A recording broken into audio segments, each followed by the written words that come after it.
Gemma, do you mind spotlighting me?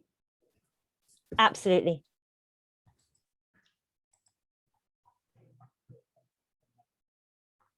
Yeah, I'll just let 3 more in.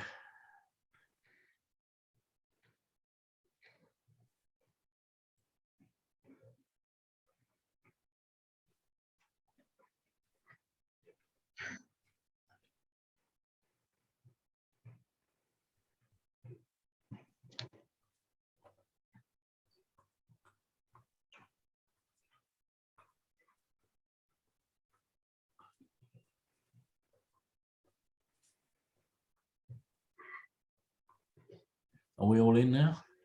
Tandy's having problems joining, I think.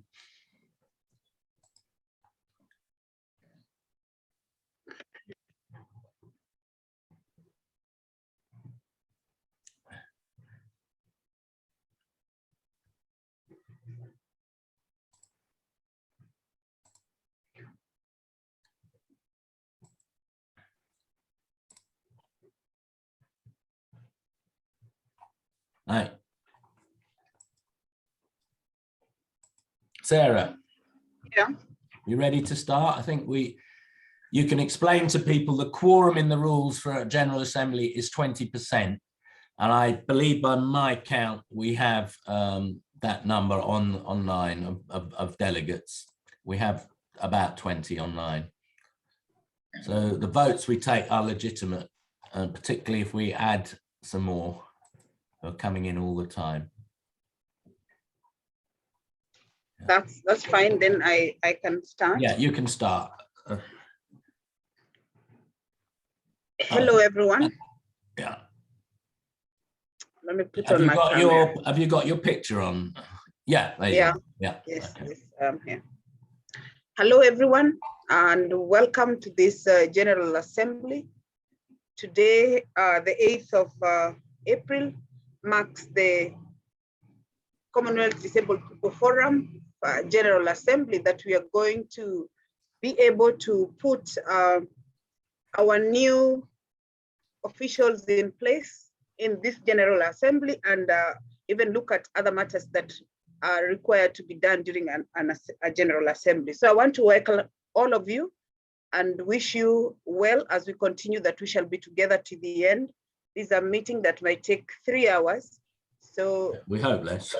Yeah, or less. So I want to say, my name is Sarah Mudhoni Kamau from Kenya, and I want to inform you that for those who do not know, that I was unopposed and elected as the chair for the Commonwealth People's Forum, which I was acting chair previously after the chair for the first committee passed on. And I want to say thank you so much for selecting me. I am in Kenya. I am a member of a national DPO umbrella body. I sit in the board, and I also am involved in the disability movement in Kenya through other OPDOs, which I'm a member of. And I want to thank you very much for coming, and even for having confidence and giving me another opportunity to serve you as chair. Next, I want to invite Richard to take us through the minutes, to introduce himself and take us through the minutes of the last meeting, so that we can approve them, which was circulated earlier. Richard, please. Yes, thank you. Thank you, Chan, and welcome everybody. Before I do that, we did have scheduled that Patricia Scotland, Secretary General of the Commonwealth, would come. She's not been able to, but I will relay a message that she gave us on Commonwealth Day when I went to a reception at Marlborough House, and she said how pleased she was that we were now an accredited organisation, and it was about time that there was an organised voice of disabled people in the Commonwealth. So I think those are positive words. She did speak at a meeting we ran in 2020 and was very positive there. And there is work in progress to have more of a permanent link for us into the policy making at the Commonwealth. The first thing we have to do is those people who are online, and I think there are a few here, who came to New York for the Conference of State Parties in 2019. Feels like a long time ago now, nearly 3 years ago.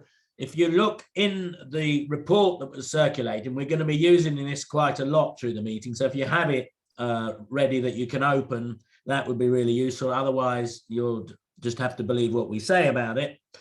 But in there at page 45 are the minutes of the General Assembly that we held in New York. And I'll just say what's in there. There is a list of who attended. There were 24 full members, 11 associations, and 1 individual member, and 8 from the CCYDN. We welcomed everyone, and then we went round all the delegates. So they all said what, I think they had 2 to 3 minutes, and we tried to do that on Tuesday for people. We can't reproduce it today. We then reconvened. The voting system was explained.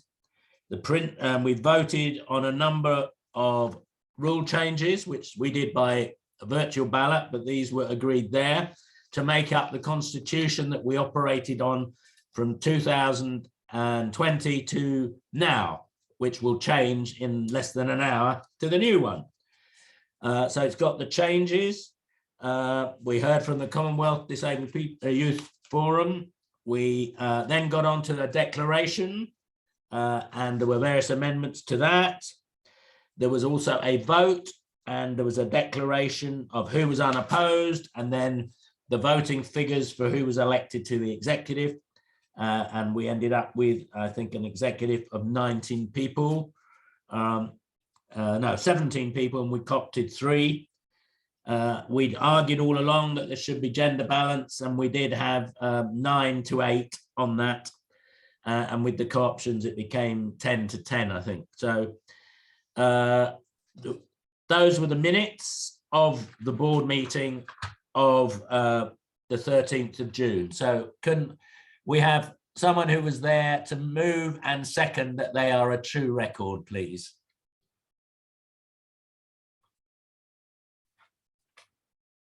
We can't really progress without this sort of procedural thing happening here, I'm afraid. This is Sarah. I was there. Can I move? Yes, you can move. I was there. Okay, thank you, Sarah. And we need someone else who was there to second, please. Well, I was there, so I was a delegate, so I will second.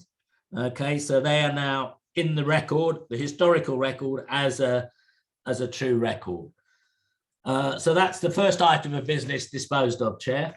Now, the next one is a bit lengthier, and shall I just take us through it, Chair? Yes? Yeah. Okay, so we had 2 meetings, and about 50 of you, I think, overall came to those on Tuesday, looking at in detail at this report, taking questions and discussion on it. We cannot do that now. It's been circulated for 4 weeks to you to look at, and we've had no objections in. So I'm just going to put it to you for acceptance, ratification. I'll just go through what's in there. It's got a brief thing on how it came about, the resurgence from the Global Summit, how we organized for New York in June 2019, what happened there, the main points that were in the declaration, the fact that we had a side meeting in the evening, who was elected as the executive. And then on page 9, it also has the patrons that we, as the executive, have agreed. You'll have to agree those. I'll come back to it.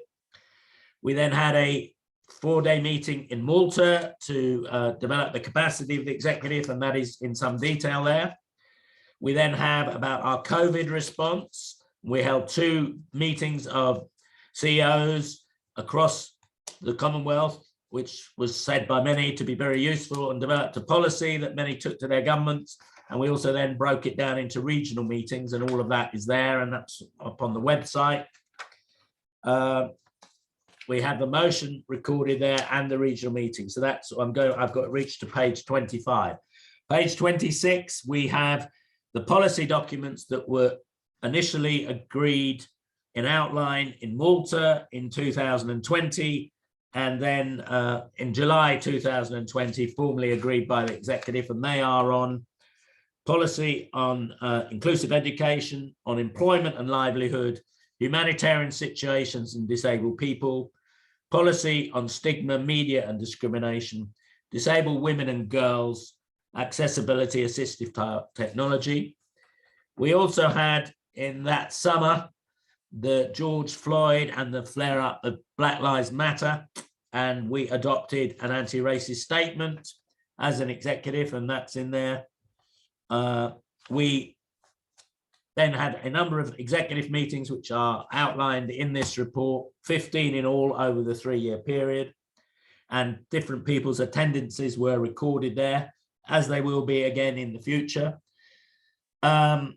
So the next big thing that we did was to decide, as CHOGM wasn't happening last year, and we'd scheduled the year before and last year to run training just before it, and had money, we hoped to get about 60 to 100 people there, that it would be much easier and we'd reach a lot more people, and it would be impossible because of COVID to do it, that we would investigate doing an online training. Because we'd had success in the COVID meetings across the world, we thought we would give it a try and develop online training. And this consisted of all of those policies that I've just outlined, plus some others, such as data protection, building your organization, linking with government, and the fundamentals of the UN Convention, SDGs, but also where the thinking on disability came from. So those were the 14 modules. And there was also one on youth that CCYDN did. And from that, we decided, because we still thought that CHOGM might still happen last year. So we got some money left from our main fund, the Disability Rights Fund, and made a grant to the Commonwealth Secretariat, more of that in the financial statement. And we had sufficient funding to then run this whole thing. It amounted to just under £90,000. That sounds like a lot, but there was a lot of work involved in developing it, providing training, making films to support it. And the 14 module course books are up there. There are also 14 lectures with film in them on the website. And then there were 2 interactive seminars at either end of the day for people to participate in. And all of this is mentioned and analysed in this report, including the statistics of who attended, and all that. I'll pick some out from that. Over 300 people regularly attended out of the original 421 from 41 countries who said they were interested, which I think is quite a high rate. We decided not to vet anybody, provided they were disabled people, and we let in about 8 allies who were parents or supporters of disabled people. We had many we didn't let in for that. There's clearly a demand for that. And we then had, I think there was a possibility of getting accreditation. It wasn't externally accredited, we accredited ourselves. And in fact, 92 of the candidates entered work for accreditation, and there were 5 levels of accreditation: basic, basic plus, intermediate, excellent, good, excellent, good, excellent, outstanding. There were 3 people who got the outstanding, which was amazing. They had to have done work on all of the modules. The work, if you want to see it, and weren't around at that time, is in the course books, all on the training section of our website, which is open and free to access. So we think that was a big success. And in the forward work plan, you will see, which we'll discuss later, there is building out and rolling out based on that. Other things about the promotion of the CDPF. In the minutes, if you bother to read them, of the June 2019 discussions, there was a long discussion about whether we should change our name to be in line with the Commonwealth People with Disabilities Forum. And there was a long debate and a vote at that meeting in New York. And I think the voting was 7 to 45 to keep it as Disabled People. That had been our name from our start. It was also important to link to the disabled people's movement. And disability is not the same thing as impairment. And that's what we're based on. We are a social model organization. People have impairments, but they get discriminated against and oppressed because of attitudes, environmental and organizational barriers. And those are the things that have to change. And while, of course, we want the best medication for everybody, medication is not the answer for disabled people. Disabled people exist. We're at least 15% of the world's population. We are 450 million in the Commonwealth, and we need to be accepted for who we are. And that is the human rights approach, which is in the UN Convention. The problem that they use persons with disabilities came from the American person-centered language parents movement, and is not something that's come out of the disability movement. So we stick with Commonwealth Disabled People's Forum. That's important in our promoting us. We make that point. We have a newsletter, and we also have a network of human rights activists who are people who are not on from their organization. They're on as individuals, not as members, but as a network. Currently 145 people on that. And we send them out the newsletters and so on. We also have the Commonwealth Scholarships, which we've done for 2 years, where we can nominate to the Commonwealth Scholarship Committee 10 people with masters and 5 with PhDs, and people apply to the Commonwealth Scholarship Committee in September. They also have to apply to us, showing that they're a disabled person, showing us what their impairment is, what the barriers are and how they've overcome them, how they've operated within the disability movement in their country, and how their studies will enhance things for the disabled people's movement. Those are additional to what they're asked for from the Commonwealth. So you have to fill in the form for the Commonwealth Scholarship, but you then have to pass our criteria. And we then have a subcommittee that selects people on that. The first year we did it for nothing. The next year we said it's an awful lot of work. So they gave us some money for it. That was last done in November. And it will start again in September. A word to anyone who's considering it, please make sure you have a place at a British university before you apply. It's really quite important. And that you have, particularly if doing a PhD, acceptance on a course, and that you have a tutor who will sponsor you. That can go in up until December, but it's very important to have that. The other thing is you have to have a 2-1, not a 2-2 degree. We tried to put some people through who were deaf and had mental health issues with 2-2s, and they were rejected. The argument being that these competency standards they operate are discriminatory for certain groups, and they should use reasonable adjustment to allow people in. If you get a 2-2 with all those barriers against you, then that clearly shows potential for postgraduate study. They haven't accepted that argument, but we continue. Last couple of points. Yes? Maybe I want to clarify that 2-2 means lower second. Yeah, a lower second. 2-1 means you have upper to have second. Upper second in order to apply for this. For those who don't understand. Yeah. And for those who are applying for a PhD, you need a master's degree. If you have a lower degree and you get a master's, then you can apply. Okay, so those are the criteria. The last project I want to, which is mentioned in here, is our report to the Global Summit and our side meeting, which we held in February. We held a report and a survey of our members. Half of the member organizations responded. And what was very clear from that was 86% thought long-term core funding was one of their 4 key issues out of the 9 that we put to them. And actually 76 had it as their first issue. As a result of that, we furnished our demands for CHOGM this year for governments to actually live up to their obligations under the UN Crpd, which says work with representative organizations. You can't work with organizations that aren't funded to do that job. And so we're pushing for that. I'll say some good news that we've had on that for CHOGM a bit later on, but it is bearing fruit. I think that's everything on the report. So I'm going to talk about the, that's the report.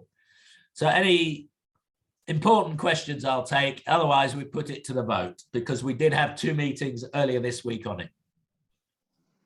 Yeah, I think members, you can give your comments on the report, or if you have any questions, you can put them up now if they're there, so that we can be able to approve that. That is our annual report that we are going to approve during this assembly. Anyone can raise their hand on the chat. They can put a message there, or even if they want to speak, we will give them a chance to see something. I see a hand. Suvan from Suvan, yeah. No, it's not. He's from Suvan. Suvan, you can say. Good evening, Chair. Good evening, Secretary, and thank you for the invite. Regarding the scholarship for PhD, is it important for us to already have secured a seat, or can we apply then secure a seat? You're more likely to get it if you've secured a seat. You can apply and say, I am applying to these British universities. On the Commonwealth Scholarship Committee website, there are lists of British universities and courses that will be accepted for this, for the masters. All right. For the PhD, you definitely have to be accepted on the course, and you have to have a supervisor to support you and 2 referees. So it's much harder, and it helps if you've got published work as well. Okay, so they're 2 different levels. But in the first year, 8 of our 15 did get a grant, so that's more than half. So we're doing quite well. Does that answer your question, sir? Thank you. Yeah. Okay. Anyone else? Can you put your hand down when you finish? Yes. If you've asked the question? Oh, sorry. There's someone else, I think, isn't there? Just speak if. Yes, Patience, can I speak? Can I just ask one question, please? Yeah. Yes, Patience. Can you say where you're from, Patience? Yes, Patience Ogolo Dixon from Nigeria. Okay. Just to ask the question around the same scholarship thing, I just want to know, is that an age limit for this? And then number 2, you just mentioned that if you have a master and you have a lower degree, you can apply. So my question around that is, are we applying now? Are we supposed to apply for PhD or for the same master? Thank you. I think if you had a lower degree and a master's, you'd be better off to apply for a British master's first. If you do well on that, then you could always follow it up with a PhD application. In other words, because you didn't meet the original criteria but have added with a master's, they won't count that as PhD material. I'm not the person who selects. This is my opinion that has been formed from doing it 2 years. Okay, so to be on the safe side, if you've got a lower degree and then a master's, it would be best to apply for a British master's and then a 1-year master's, and then think of a PhD. If you do well on it, that is, you would have to do it, you'd need a distinction on the master's to really go for a PhD. Patience, is that fine? I see another question from Ruth from Malawi. Yeah. Also asking about the scholarships. Yeah. I think they will have a meeting on the scholarship. Sorry about that, Chair. Yeah. Sorry about that, Chair. I asked about if there's any age limits. I don't think Richard answered that. No, there are no age limits, though clearly they are going to weigh them up in terms of the impact that you will have back in your country. So if you're already in your 50s and 60s and about to retire, that will probably count against you, because they'll say, how are you actually going to give back to your community, because you're maybe not going to do that. But there's no formal age limit. Does that answer? This is only one. Fine. Thank you, Richard. This is one of several scholarships. It's the only one we're involved in, but there are 3 or 4 other Commonwealth scholarships that are available. So people should look around if they are thinking of doing a course. And they're all for you. You have to come and live in the UK for the course. It's not a correspondence course. You have to come here. The funding is generous. Not only do they pay the fees and cost of living, and indeed will pay something towards family, a small amount, not the whole amount. But if you're disabled, they will also pay your access needs. So it is a good deal. And if you're thinking of enhancing your academic career, it's one way forward. We're putting something out in the newsletter in June about this, so everybody will know and be able to apply in September. Okay. Okay, I think there's someone who's saying a person with disability never retires. Your advocates, yes, but for the sake of the scholarship and for the sake of work, we retire from work, but disability is something we live with for the rest of our lives. So I agree we don't retire, but for other things, there are those. I'm not saying they do, Heather, I'm not saying they do think like that, but I think as one of their 4 criteria is what you will give back professionally from the study that you've done. I think it might count against people. I don't know. I'm not on that board. I just, with the chair and the 2 vice chairs, we put up names of people who meet our criteria, and they then are put into the mix with the others. But it does ensure that there are disabled candidates in there in the final selection, which if we didn't do this, I think wouldn't happen. Does that? Thank you. Is that all right with everyone? Shall we? Is there anything else on the annual report people want to ask about, or the triannual report? Can they, in which case? And the silence then means nothing. There's nothing else. On the bottom of your screen is a little button called reactions. If people agree with this, if you could perhaps press the raise hand button to accept this annual report, which is our work over the last nearly 3 years, please. We've got a few people doing it, a few more, please. Can you? I can't see all of that panel. Can someone who can see it tell me if we've got people voting? More Six people so vote. far. 6 have voted. We need more people than that. We need a majority. Yeah, it's still only 6. Sorry, it was 5 before. 7. Yeah, for those who are having trouble putting up their hand, maybe they can say so, but we need to see all the hands or most of the hands raised for the report. 9 so far.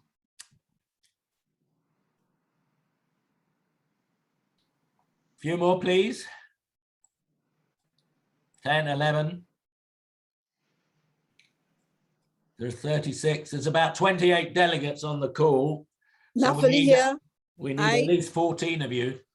Yeah. I approve. Okay, Natalie, right, thank you. Okay. That's 14. That one more will do it. Yeah. So that's 15. Anyone else?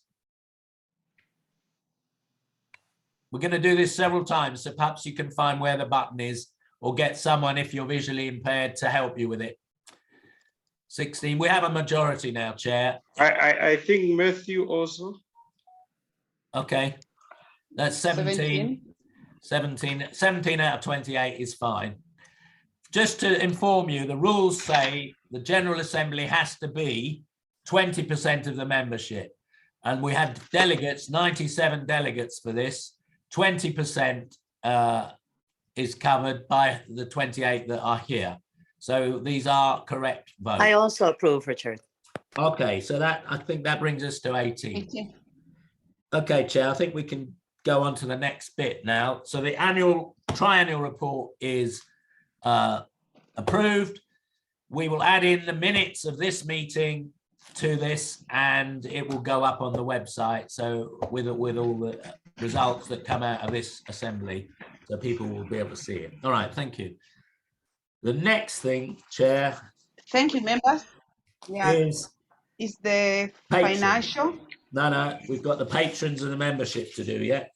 If people can turn to page 9 of the report, but I'll read it out so you don't need to, but we'll need a vote on this again.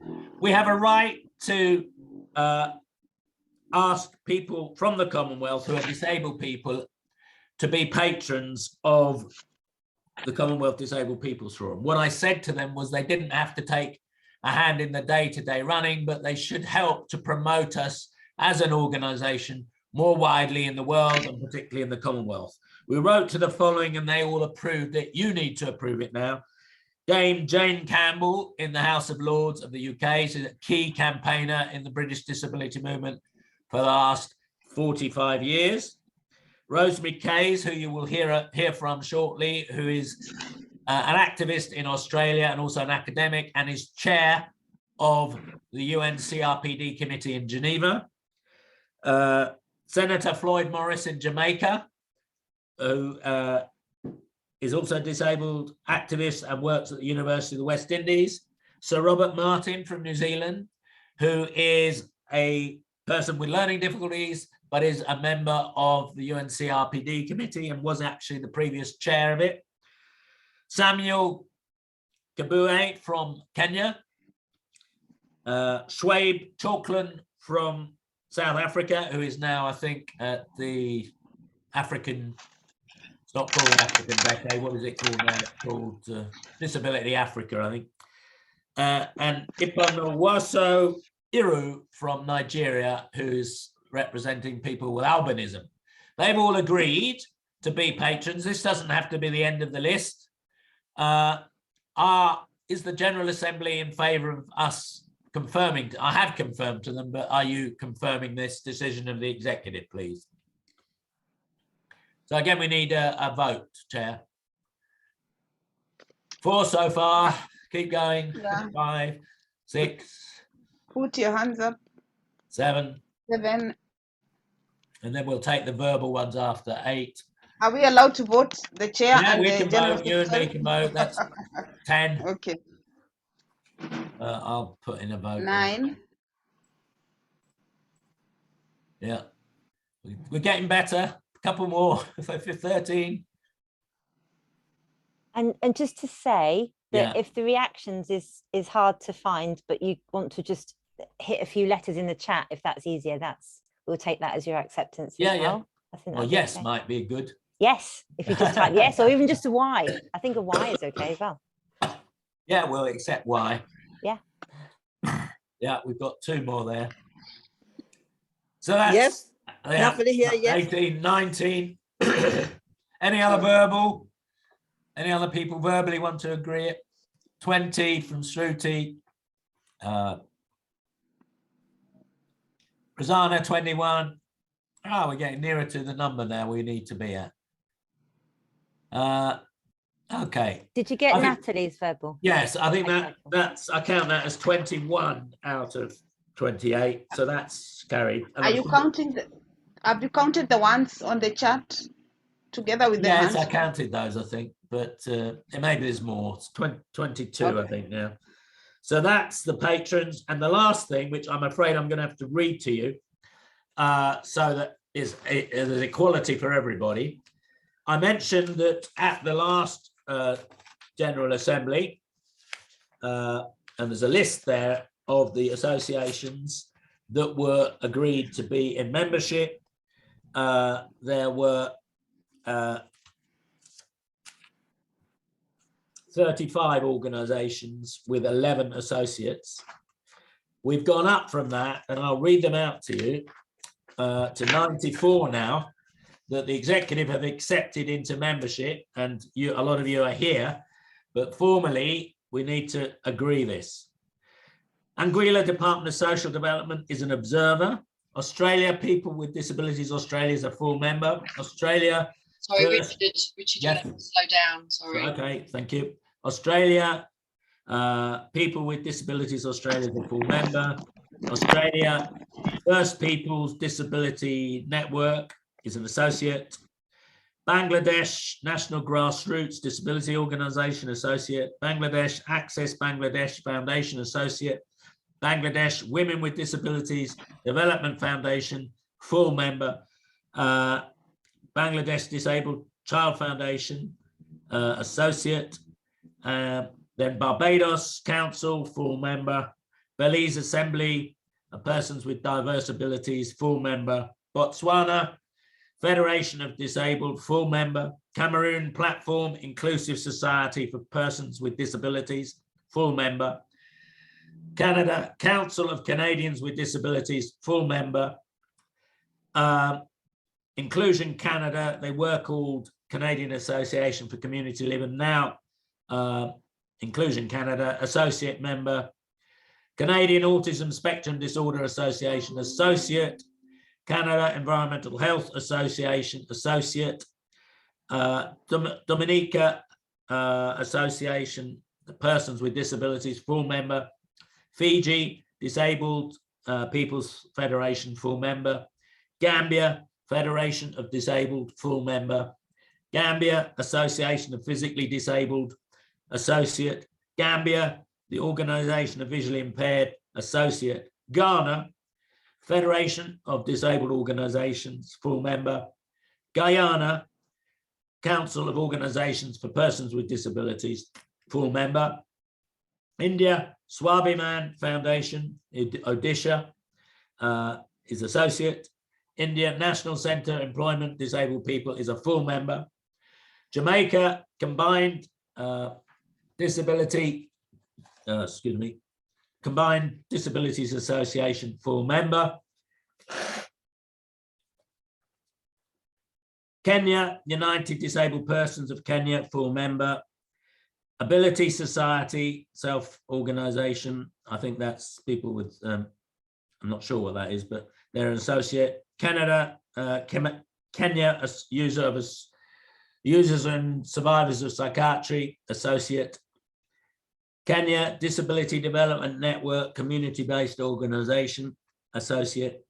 Kiribati, Tio Matoa, full member. Lesotho, National Federation of Organizations of the Disabled, full member. Malawi, Disabled Women in Africa, associate. Malawi, Federation of Disability Organizations in Malawi, FEDOMA, full member. Malaya Visual Hearing Impairment Members Association, associate. Sorry, let me go back one, sorry. These were still Malawi, actually. Malawi Federation of Disabled Organizations in Malawi. Malawi Visually Impaired Organization, associate. Malawi Spinal Injuries Association, associate. Malaysia Disabled Persons Association, associate. Malaysia Harapan AOKU, associate. Malaysian Confederation of Disabled, full member. Maldives Association of Persons with Disabilities, full member. Malta Federation of Organizations of Persons with Disabilities, full member. Mauritius Youth with Disabilities Empowerment Platform, associate. Mauritius Federation of Disabled Organizations, Mauritius, full member. Mozambique Association of Disabled People, FAMOD, full member.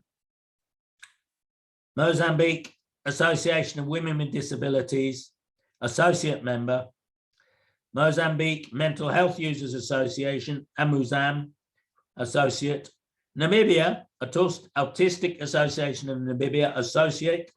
Namibia National Federation of People with Disabilities in Namibia, full member. Nauru Persons with Disabilities Organization, full member. New Zealand Kapo Maori Ariotoro, associate. New Zealand Deaf Action, associate. Nigeria Advocacy for Women with Disabilities Initiative, AWWDI, associate. Association for Comprehensive Empowerment of Nigerians with Disability, ASCEND, associate. Joint National Association of Persons with Disabilities in Nigeria, JONAWPWD, full member. Nigeria Association of Women with Disabilities, NAWID, associate. Nigeria Family Center Initiative for Challenged Persons, FACID. Nigeria Spinal Cord Injuries Associate of Nigeria. Pakistan Policy Research and Development, PRAND organization, associate. Pakistan Special Talent Exchange Program, full member. Papua New Guinea Assembly of Disabled Persons, full member. Rwanda Union of the Blind, RUB, associate. Rwanda National Union Disability Organization in Rwanda, NOUSPR, full member. Rwandan ex-combatants and others, people with disabilities organization, associate. Rwanda, Organization of Women with Disabilities, UNABU, associate.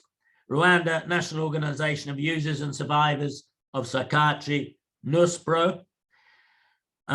Then St. Lucia, National Council of and for People with Disabilities in St. Lucia, full member. St. Vincent's and the Grenadines, Voice of the Disabled, full member. Samoa, Nuanua Ola Alafo, full member. Sierra Leone Union of Disabled Issues, SLUDI, full member. Solomon Islands, People with Disabilities, Solomon Islands, full member. South Africa, Disabled Persons South Africa, full member. South Africa, Autism South Africa, associate. South Africa, South African Disabilities Alliance, SADA, associate. South Africa, National Council for the Blind, SANCB, associate. Sri Lanka, Disability Organizations Joint Front, DOJF, full member. Sri Lanka, Foundation for Rehabilitation of Disabled, SLFRD, associate. Swaziland, Eswatini, Federation of Disabled Persons in Swaziland, FODSWA, full member. Tanzania, Association of Deaf, Chavita, associate. Tanzania, Federation of Disabled Persons Organizations, Shiwata, full member. Tanzania, Federation of Disabled Persons, sorry, that's just the two from Tanzania. Next one, Tonga, Nanuna Ule Alamati Tonga Association, full member. Trinidad and Tobago, Persons with Visual Impairment, associate member. Trinidad and Tobago, Chapter of Disabled Peoples International, full member. Tuvalu Fuzi Alofa Association, full member. Uganda, National Union of Disabled Persons of Uganda, NUDIPU, full member. Uganda, Legal Action for Persons with Disabilities, associate. Uganda, Youth, Physical Disabilities and Development Forum. Uganda, the Voice of Youth with Disabilities, associate, as the one before was. And Uganda, Federation of Hard of Hearing, associate. UK, National Federation of the Blind, associate. UK, Disability Wales and Africa, observer. UK, Reclaiming Our Futures Alliance, full member. Vanuatu, Disability Promotion and Advocacy Association, VDPA, full member. Nearly finished, two more, just got to blow my nose. My apologies to everyone, I'm suffering with quite a bad cold. Zambia, Federation of Disabled Organizations, ZAFOD, full member. Zambia, Deaf Blind Association of Zambia, DBAZ. That makes overall 45 full members. There can only be one full member for a country. 47 associates and 2 allies. And in addition to that, the Commonwealth Network, Commonwealth Children and Youth Network on Disability, who are also treated as a full member. So that's the list of who has joined us. As you can see, it's quite comprehensive.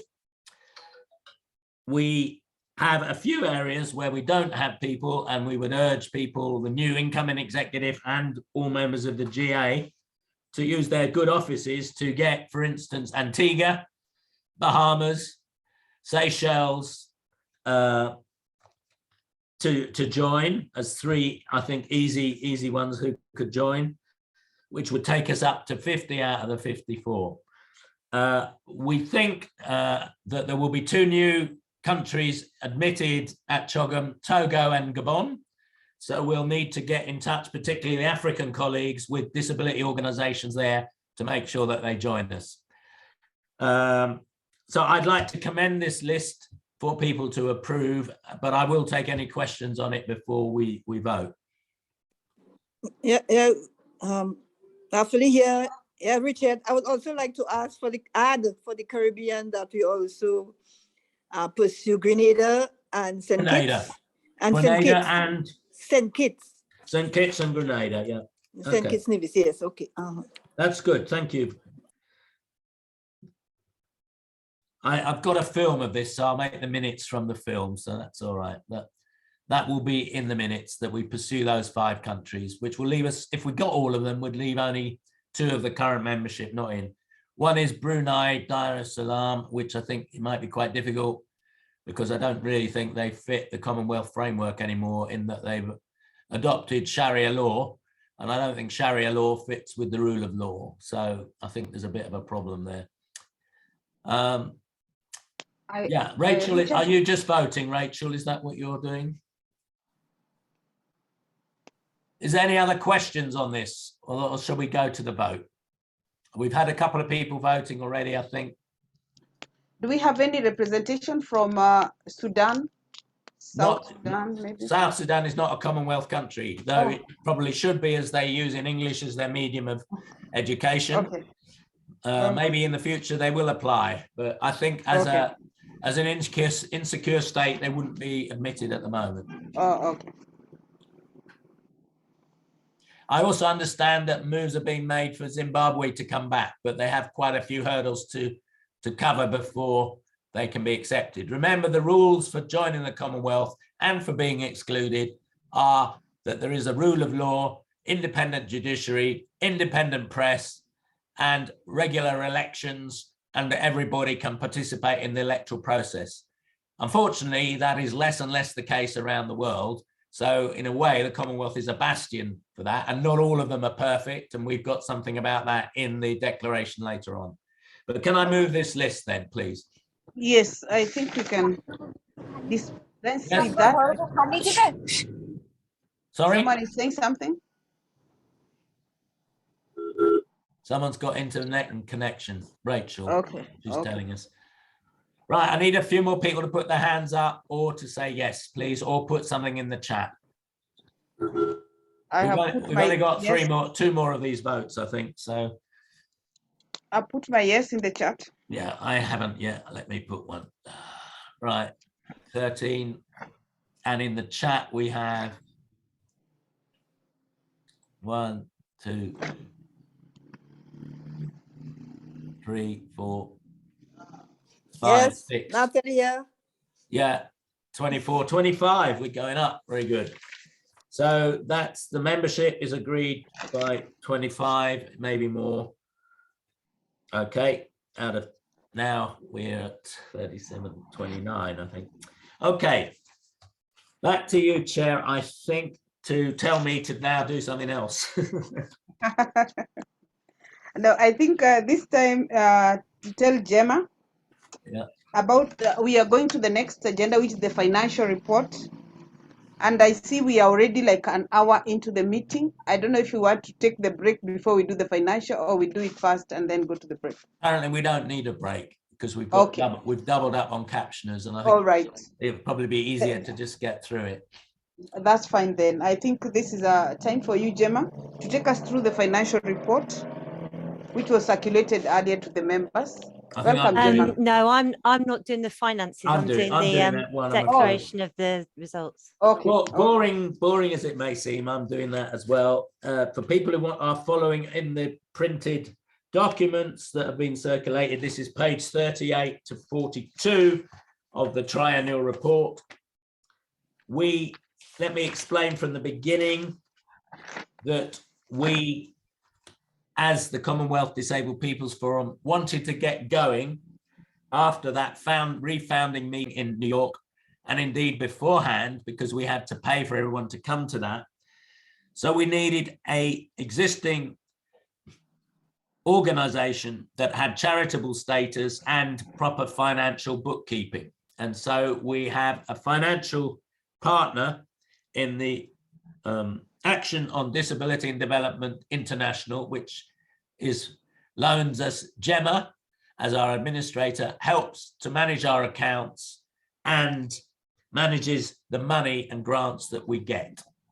So as a result, we don't produce. We are a registered company, and if you look it up on the British Stock Exchange, Commonwealth Disabled People Forum Limited, we have trustees who are on the board, but we don't actually put any money through that at the moment.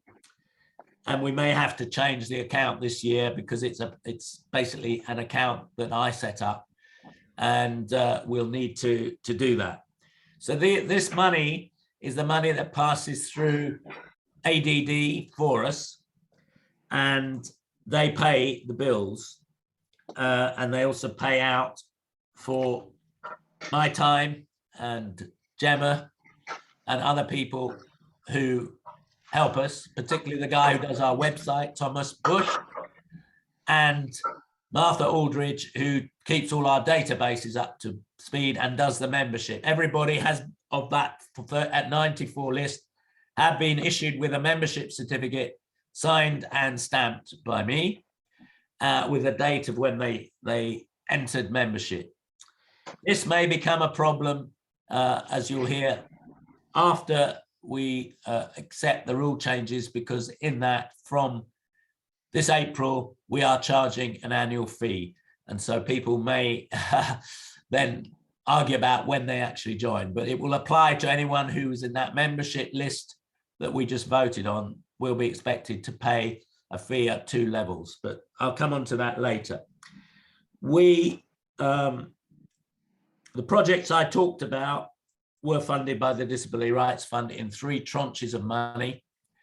An initial grant of $190,000 to have the meeting in New York and for us to function, have our early executive meetings. A second grant, which was for the meeting in Malta, the executive to function, and to go to Chogham and run training.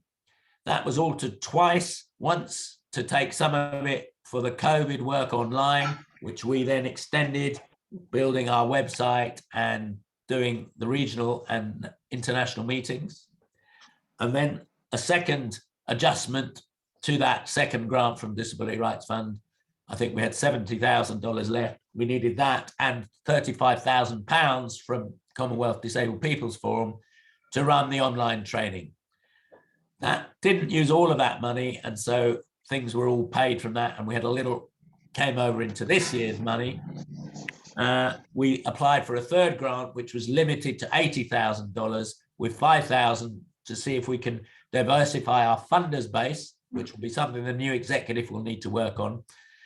And that was for the work we did around the Global Summit, but particularly for this summit, which, although it seems not large, we've been spreading this over now for 5 or 6 events in the virtual General Assembly, and that has actually taken quite a lot of money. So we had $20,000 towards this. It's not cheap to provide all the aids that we've got. I think Portuguese and French going on. We've got 2 types of sign language and captioning. So, and we've also got other people using their own methods, which we will pay for. So these things are not cheap to run, and we need to get that money on a regular basis, and we are looking for it. But this is about the past. So if you go on to the financial spreadsheet that we've got here, you can see that the money that we got was something like $540,000, and we've spent 490 odd thousand of that, which leaves us with 53,000 in the bank, so to speak.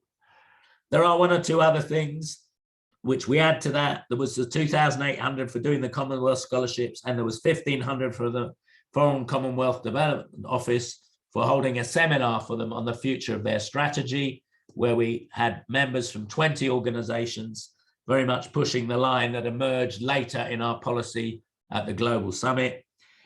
And we are arguing over 2 grants, which the Commonwealth Secretariat agreed, the first of £10,000 going right the way back to June 2019. Eventually, in May 21, that was actually paid. It embarrassed us a lot that ADD had to carry that as it had been promised. And actually, Lane Robinson spoke at the meeting. So having promised the money, but it took over 2 years to get it. That doesn't appear yet on these sheets. And secondly, we put in for $7,900 to them on their request to top up the money for the online training last year. And that was to provide additional sign language for the seminars. We were able to pay for that, and the meeting at the UN in June 21, where we publicized that training, and there's a film on the website. If you missed that, you can see it, which we thought was a very successful initiative. And they again agreed to pay for that. By the time they came back in December 22, on the 20th of September, December, saying, yes, we can pay it. We said, well, we've already paid these because we can't hold bills for four months. So can we repurpose it? Now I put in a letter to them saying, can we repurpose it so that we can send people down to Chogam, Commonwealth heads of government, and that we can hold a meeting of high commissioners in London on our key demand for Chogam, which I've already mentioned, core funding from local authorities. So that's where we are. We're not in a strong financial position, and we need to really do some strong work on that, which is contained in the work plan and declaration going forward. The current executive made a decision on a couple of times to put back the idea of us being financially independent or organizationally independent and focus on building our influence. And I think that was the right decision. But I think now, over this next 3-year period, we have to work on getting a long-term core funding arrangement, and setting up proper financial instruments, accreditation, and auditing. So for what it is, that's the financial report and the balance sheets that I put to you for approval. But I'm happy to take questions.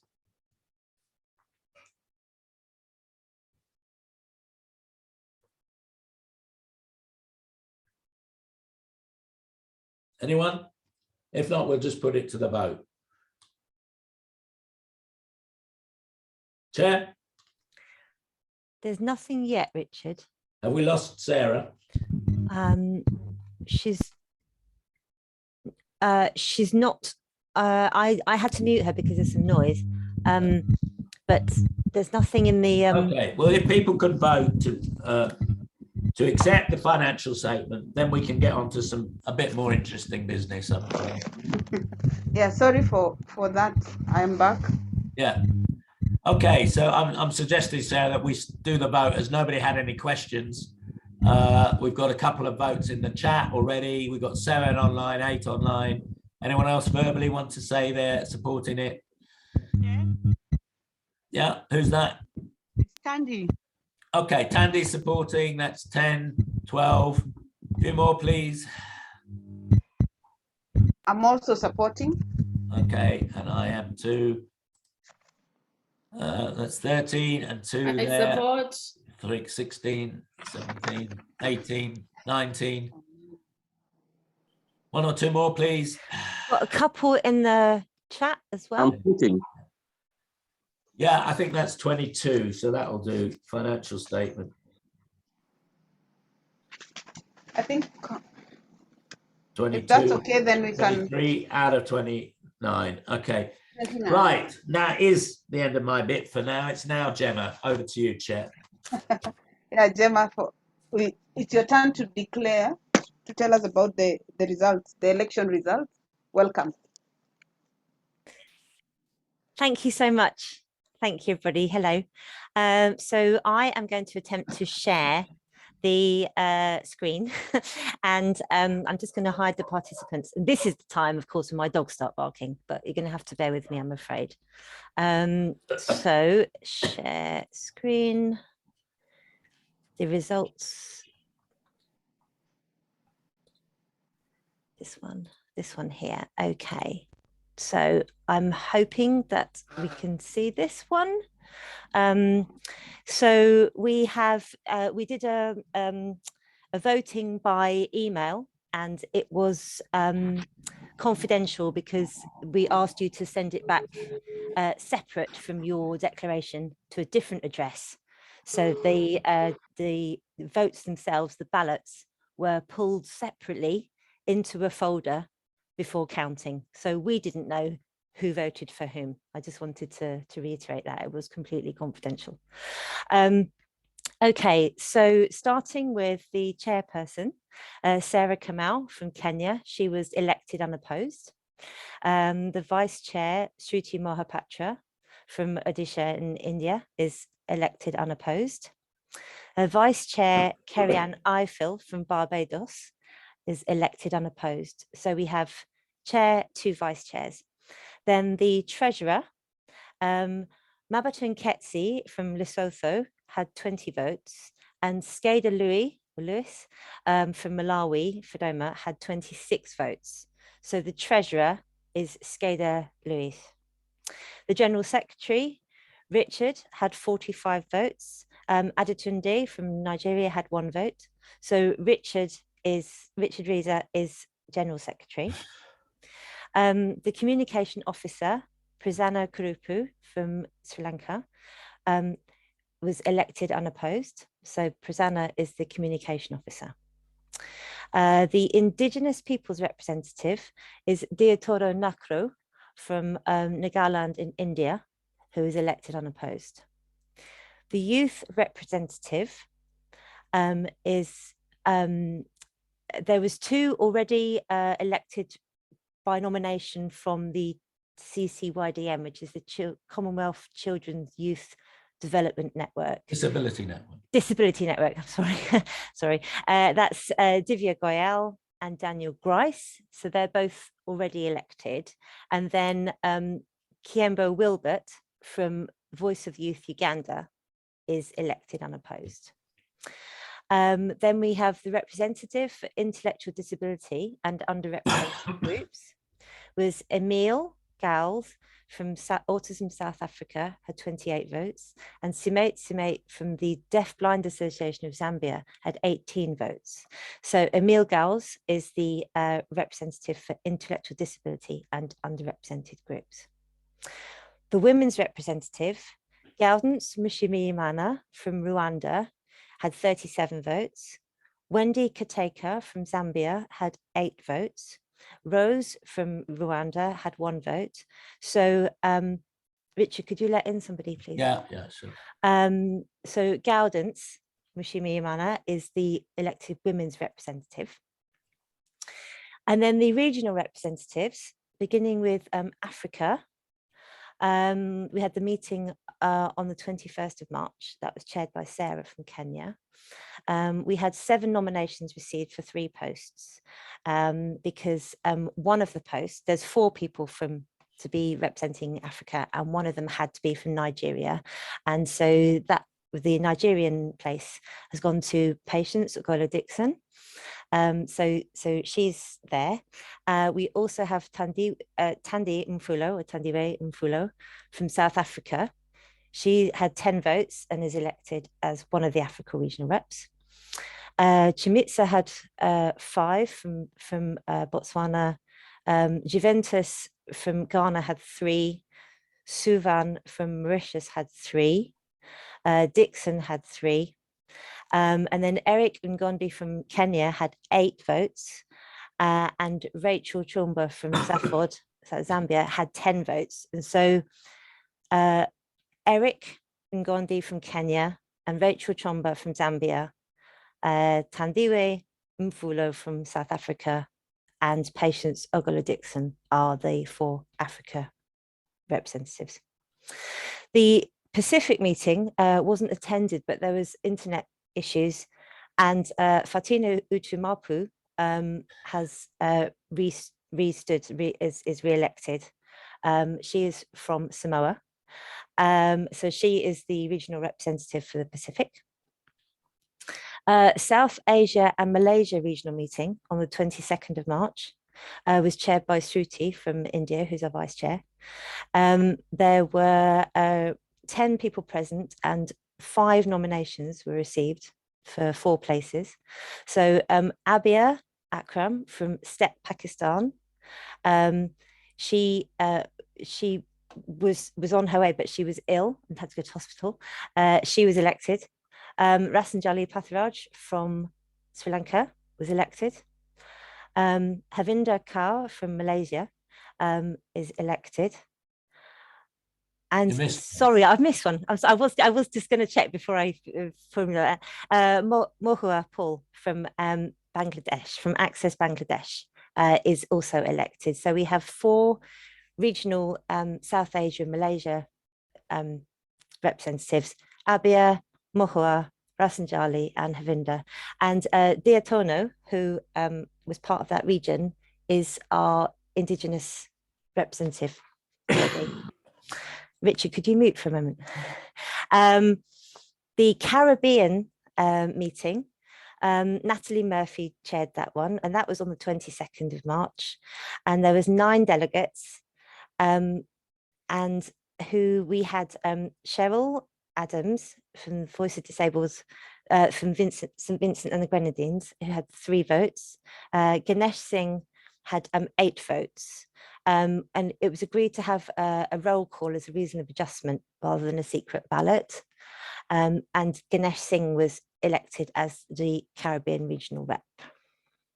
The last region is Australia, Canada, Britain, New Zealand, and Malta. And the apologies from Malta, and we didn't have anybody from Australia or New Zealand. Sarah Kama was chairing it, and we had 3 votes from Steve Esty from Inclusion Canada, 2 votes from Frank Foligno from Council Canadians with Disabilities, 2 votes for Rohini Paris for the Environmental Health Association of Quebec.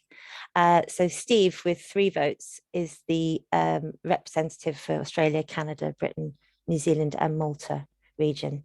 And in terms of the gender breakdown, we have 8 men and 15 women with the new executive.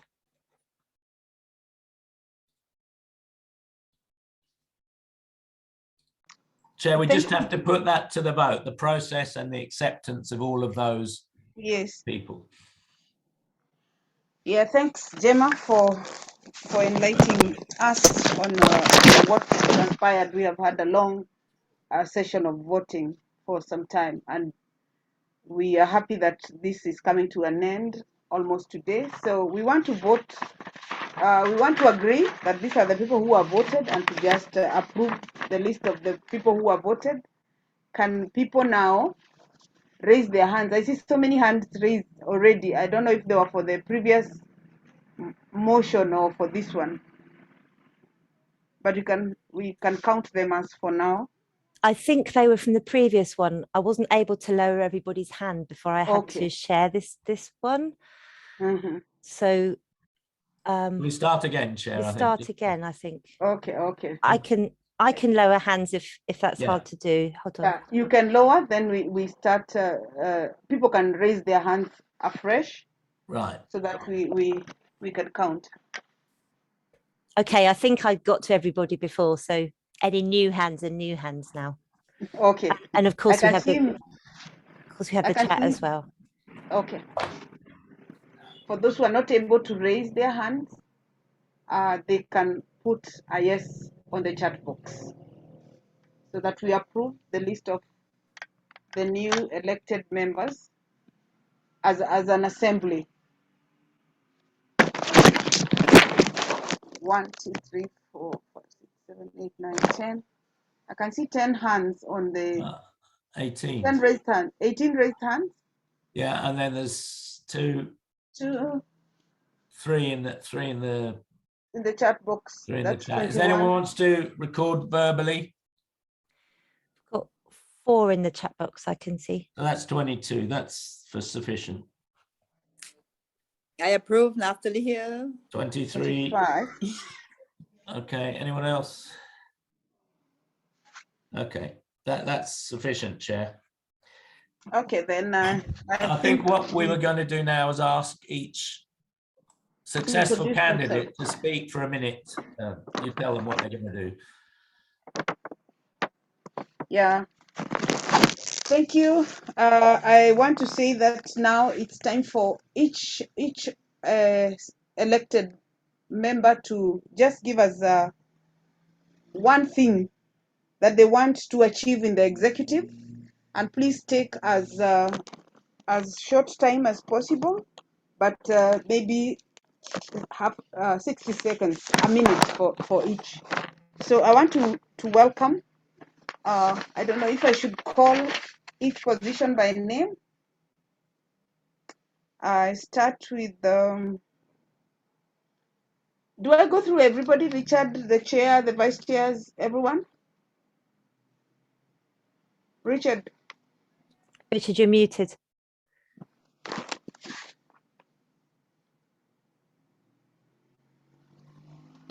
Okay, then I think we'll start with the treasurer. Chair, I think we should go down the participants list because people are not on that, aren't here.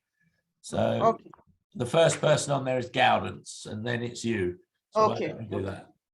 I'll just read them out for you. Okay. Gowdance, we can start with you.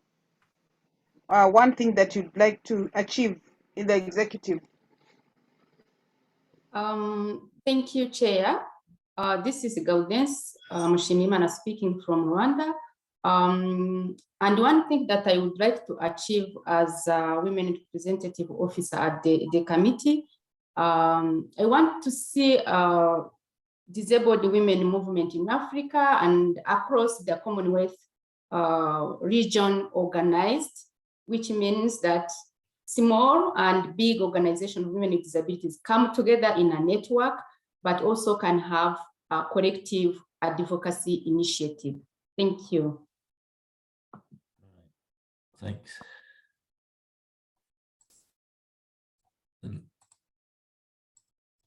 The next one on the list is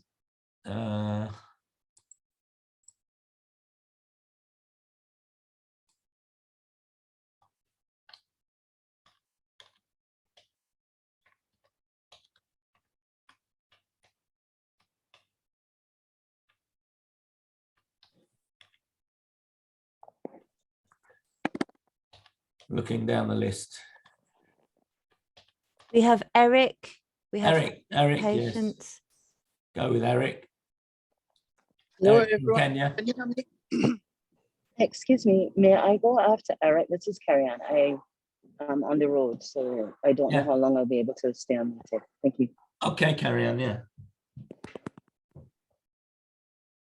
Is Eric coming on, or should we have Carrie Ann? You're muted, Chair. I'm saying we have Carrie Ann first. Okay, Carrie Ann, go ahead then. Greetings to colleagues from the Commonwealth.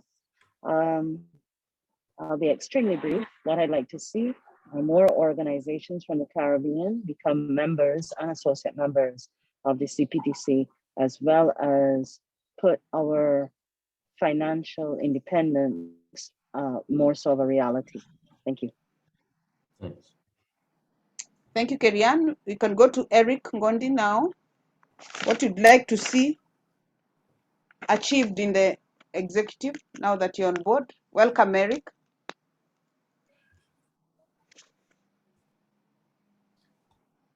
We have Prasanna as well waiting. So.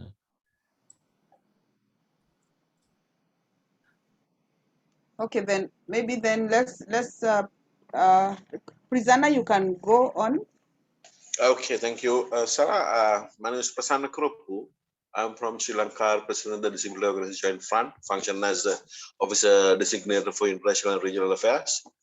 From all, let me congratulate the new chair and congratulations for all who elected for the Cdpf committee.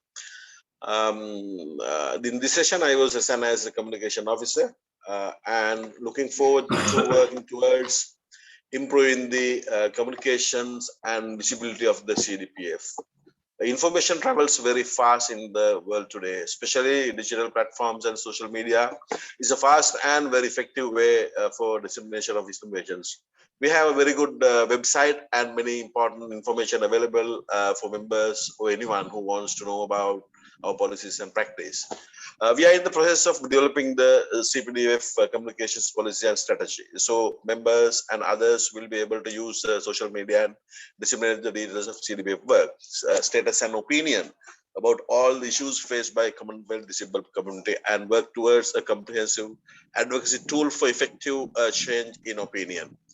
In this effort, I seek the support of all young talents in the membership to get involved in the development of the communication policy of the Cdpf and strategy, as Cdpf visibility is a key to achieving all that we have put together in the Cdpf work program. Thank you. You have Skada Louise from Malawi, who's the new treasurer. She's on the call. Louise, are you there? Good morning, good afternoon, everyone. My name is Keda Louise, Vice Chair, Federation of Disability Organizations in Malawi. I would like to start by thanking all the members for the trust they have given me to be a treasurer for the Cdpf. My desire is really to support the organization to grow in resource mobilization so that we are able to implement the plans that we have as an organization. And I can only do this in my role with your support. I also want to take this opportunity to thank my predecessor for the great work that she has done. And I'm hoping that in the remaining period of my tenure and the tenure of the executive committee, together we can do a lot for the people of, for the disabled people in the Commonwealth. Thank you so much. Thank you. The next one on the list is Tandy, I think. Tandy? Me, good afternoon. Yeah. My name is Tandy Wemfula. I'm from South Africa, the organization Disabled People South Africa. My wish is to see that we can also be recognized at the Commonwealth when it comes to political level, so that we can also make inputs representing, being represented as a structure, and also to have all the women and youth structures of Commonwealth belonging to all those structures of Commonwealth, so that Commonwealth can have its own wing of youth and the wing of women. Thank you so much. Thank you.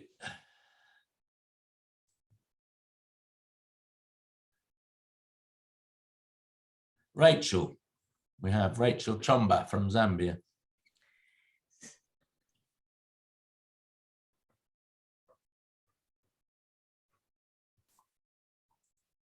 Can you get online, Rachel? I think Rachel uses sign language, so we might need a bit of a gap there. Hi.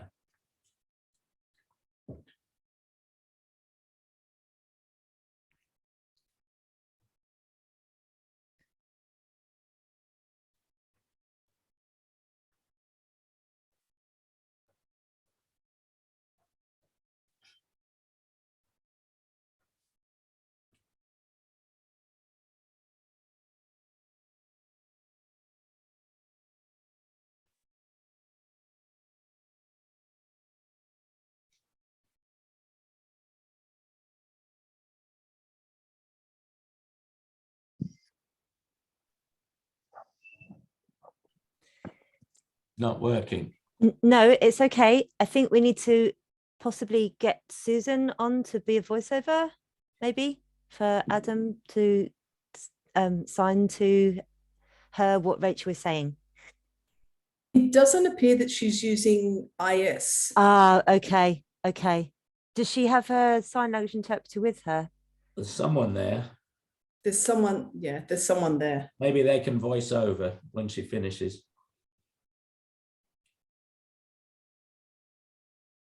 Hello?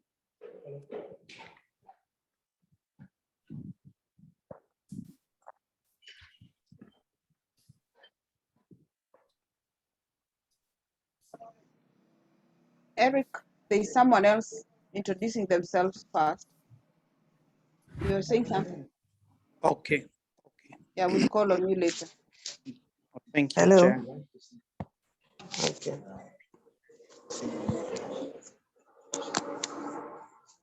Who's voicing over for you, Rachel? Is there someone there who's voicing over?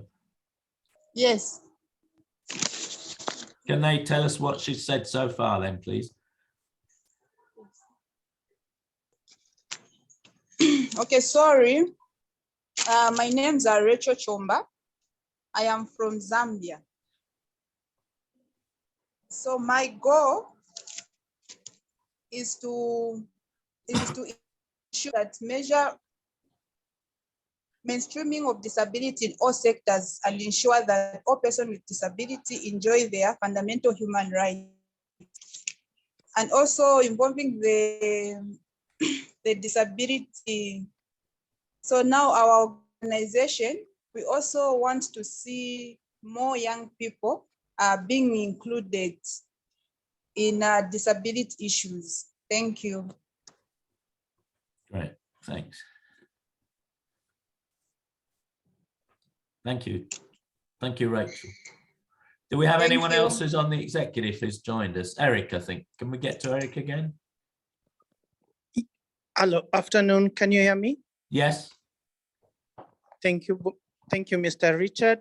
And I want to start by saying congratulations to the team and for putting the leadership in us. And I congratulate each and every one of you. My name is Eric Ngondi from Kenya. I'm a person with visual impairment, blind, and what I look forward to, or what I wish as I participate in this, is to see that persons with disability are included in the main agendas that seem to be on top there, but the grassroots persons with disabilities seem not to know or to be aware. So for example, I'm talking about issues such as climate change, SDGs, and all that, basically to have a voice on the ground, and basically also to grow our Cdpf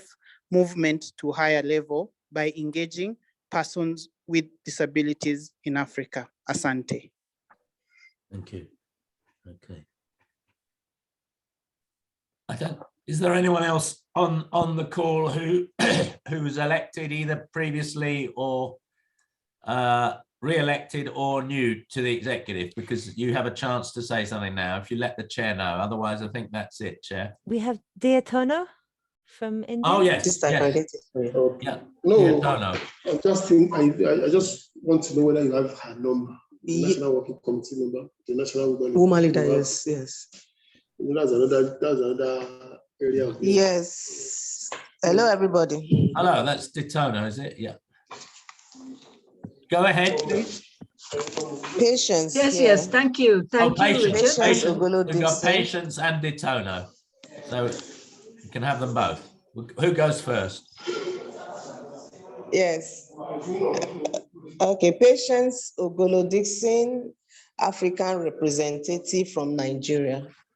What I would like to see, I have passion for women with disability and girls, to have an overall collective where we talk as one, and then we carry everybody along as one indivisible entity of community of persons with disability.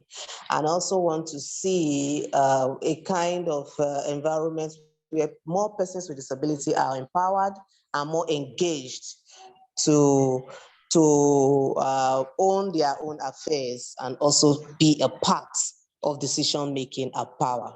Thank you so much. Good, thank you. And then we had Ditono. Yes, thank you. Hello and good evening, everyone from India. My name is Detono Nakro, and I'm here representing the National Center for Promotion of Employment for Disabled People. I'm also currently Commissioner Disabilities in the state of Nagaland in the Northeast region of India, tasked with monitoring disability affairs, particularly the implementation of the provisions of the Disability Act in the state. I'm grateful for this opportunity to serve as Indigenous people's representative in the CDPF. And I would like to see and to be able to help develop policies and programs to promote the full enjoyment of human rights, inclusion in development, and empowerment of the community of Indigenous people with disabilities in the Commonwealth. Thank you. Thank you very much. And Did our other vice chair, I saw her on here earlier, but has she gone now? Is Shruti still here or has she gone? Hold on. I think she might have gone. We also have Rasanjali as well. Oh yeah, Rasanjali from, yes, we forgot you. Hi, Yeah. my name is Rasanjali Patirage. I'm a General Secretary of Disability Organization Joint Front in Sri Lanka. Thank you very much. Select me as a South Asia and Malaysia regional as a representative, and as a disability right activist, I would like to closely work with the Cdpf Women Network. Thank you. Right. I think that's all that we've got, is it, Gemma, of the elected people? We had Wilbert. Are you still with us, Wilbert? Campbell Wilbert. Campbell. He's on the call. I'm just asking him to unmute. Okay. He Yeah. has to work through a voiceover, so it might take some time.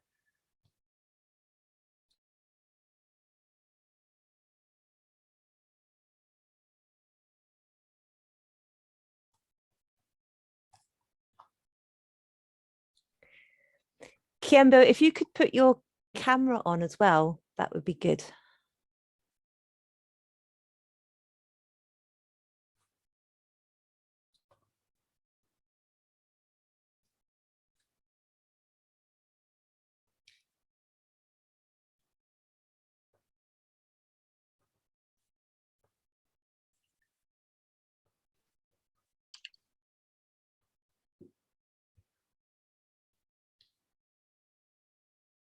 I think Campbell has written in the chat his message. Yeah. Perhaps someone can read it out for people who can't read the chat. Could you do that, Gemma, please? I can do that. Thank you.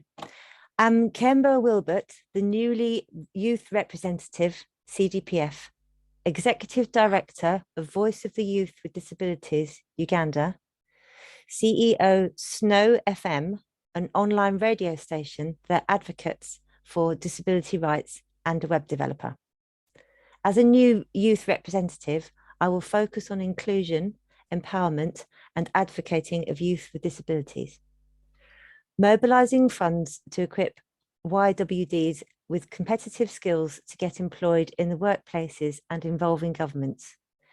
Encouraging all the youth with disabilities in CDPF regions, bringing their ideas on one pool. Sorry, my translator was unable to attend today. Okay. Thank you for that. Yeah, very good. Is that everyone, Gemma, do you think?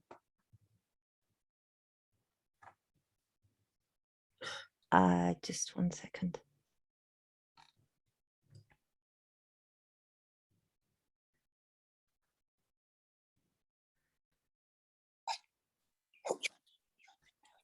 Did we have Moho already?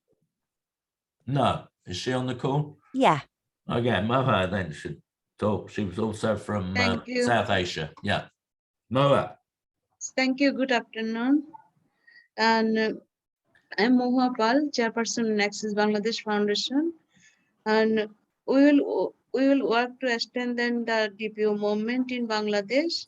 And this year, Bangladesh government has made 11 commitments in the Global Disability Summit. We will do advocacy with our government to implement this commitment. Appointment under any other business. DPO in Bangladesh having fund crisis, and so we will do advocacy with our government and international donor to provide fund for DPO. And this is all. Thank you. Thank you very much. Quite a selection. Good. Anyone else? I think that is everybody. Right. I can see a number of people who were runners up in the elections. Do not despair. The executive will meet on the 21st of April at 1 o'clock British Standard Time, British Summer Time. I sent you all a notice yesterday, the new people on the executive and the existing. one of the key parts of that agenda will be, do we want to co-opt other people where we think there are gaps, or people who would be very useful to taking forward our campaigns?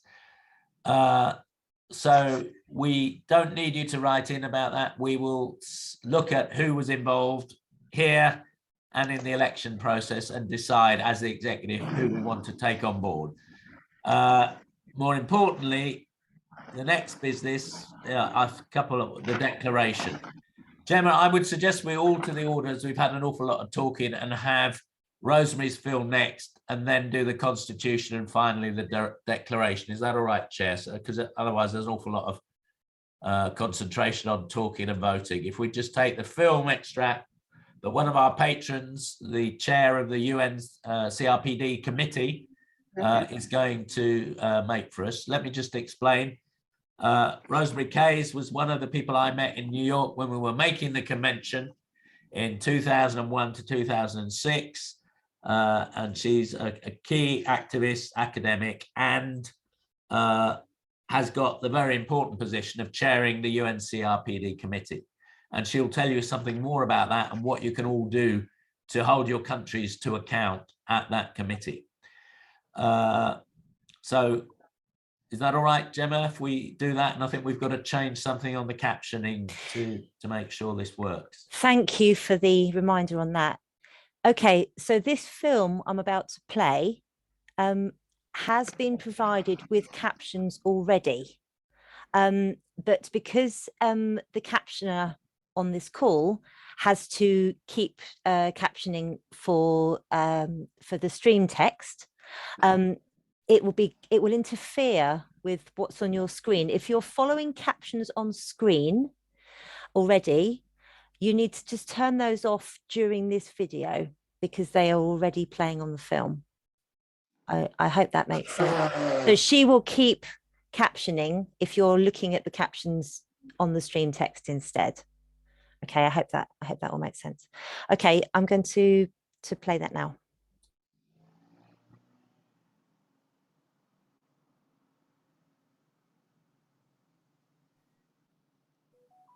Hello, I'm pleased to be able to speak to you today in my capacity as patron of the Commonwealth Disabled People's Forum and chair of the Committee on the Rights of Persons with Disabilities.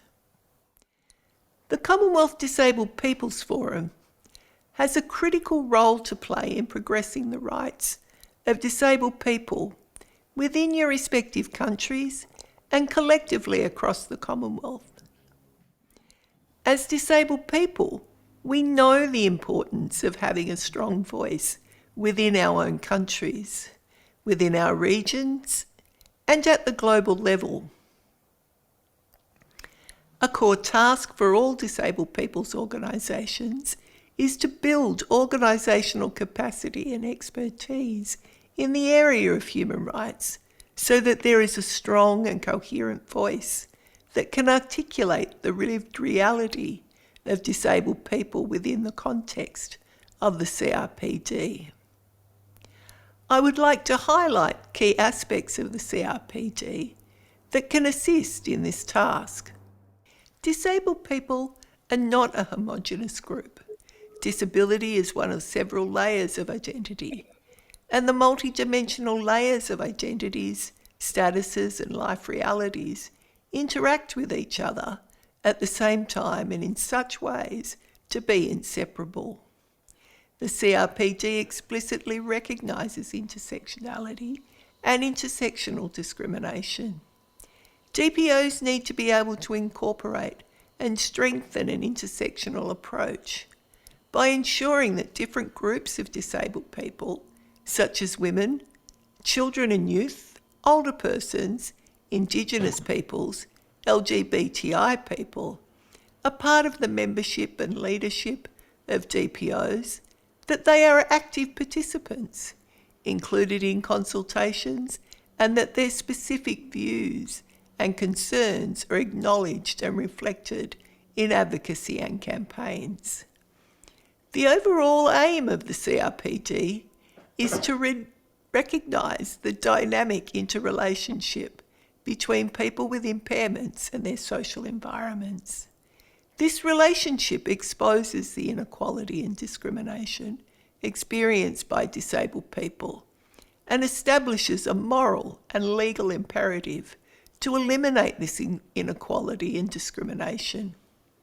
It requires society to view impairments as just one aspect of the human condition and to transform society to ensure inclusive communities. The CRPD provides a roadmap for this transformation for all disabled people. It doesn't focus on the needs of different diagnostic groups of disabled people or frame obligations around the needs of those groups. It doesn't make assumptions about the specific groups of disabled people who are impacted by inequality and discrimination. It sets out human rights principles and standards that need to apply to all disabled people. DPOs need to be able to reflect this in their work by acknowledging that disabled people experience discrimination differently at the same time as ensuring that all disabled people are afforded all the CRPD principles and standards. This will require working collectively to ensure that no one group is privileged over another, or that one group is viewed as the only group affected by an issue. As an example, the development of the Marrakech Treaty to facilitate access to public works for persons who are blind, visually impaired, and otherwise print disabled was originally a treaty limited to people who are blind or vision impaired. Advocacy from other disabled groups, such as those with physical disability, highlighted the barriers experienced in accessing the written word that would be addressed if they could also access digital published materials.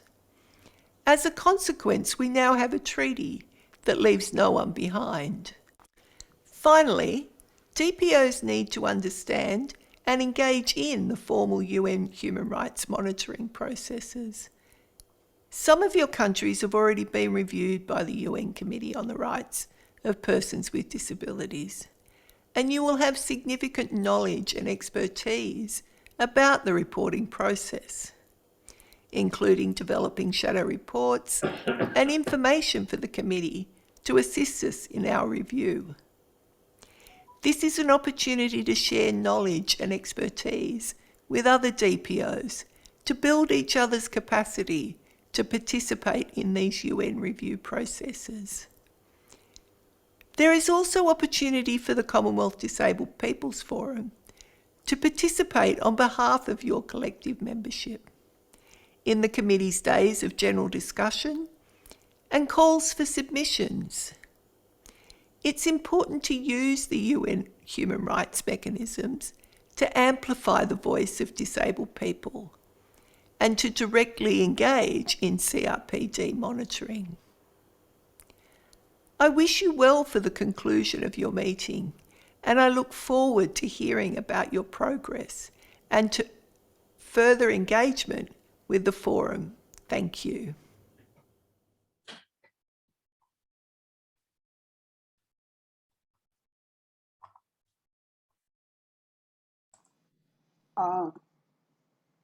That's it.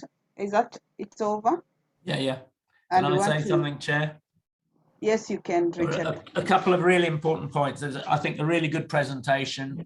It will be part of the film of this AGM General Assembly that will go up on the website, but we'll put it up separately because I think it can be used as a talking point for your meetings, to just put that up and see, are you doing all the things that you should be doing in terms of knowing when your country is coming up for periodic review, both at the Human Rights Council, but at the UN CRPD meeting. The Human Rights Council looks at all the 11 human rights conventions, and disability is one of those. So there's an input there, but particularly when the UN CRPD committee meets, that is when you can actually give shadow reports and form a coalition of organizations in your country, which should be led by the DPOs, to put forward the views if those views are different from the government. And clearly that means getting a statistical and experiential basis to what you're saying, rather than just say, well, I think it's this or I think it's that.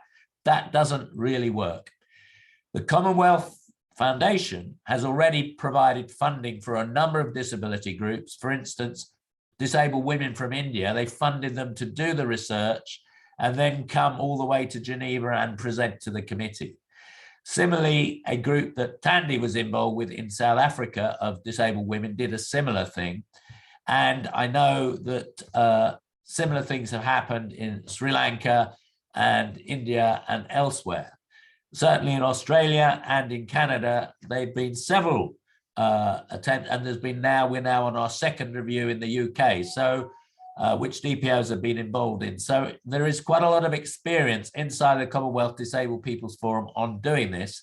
And I think a note to the incoming executive, maybe we need to highlight this, maybe have on the website the timetables when the different countries are coming up. And we would add to that the scrutiny which takes place at the higher level political forum in July on the Sustainable Development Goals, which again, it's possible for DPOs to join the government coalitions to come to New York or to remotely give evidence about how the SDGs are going on. So there are all of these opportunities for us to engage, as well as within the Commonwealth, on this global level. And I think what Rosemary says is very, very important for us to take to heart. Thank you.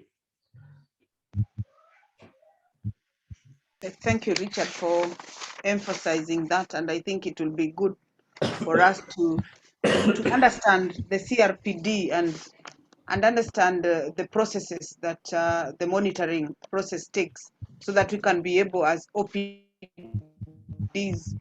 have a strong voice in the development of the reports, our country reports, especially the shadow reports for inclusion during the meetings.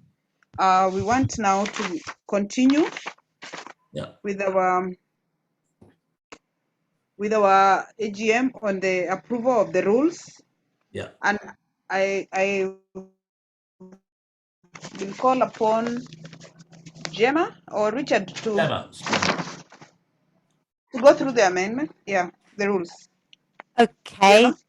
Okay, thank you. Just bear with me one moment, please. Could I ask that anybody mutes if they're not, sorry, hold on. You're muted, but Simate is not. Everyone else is, I think.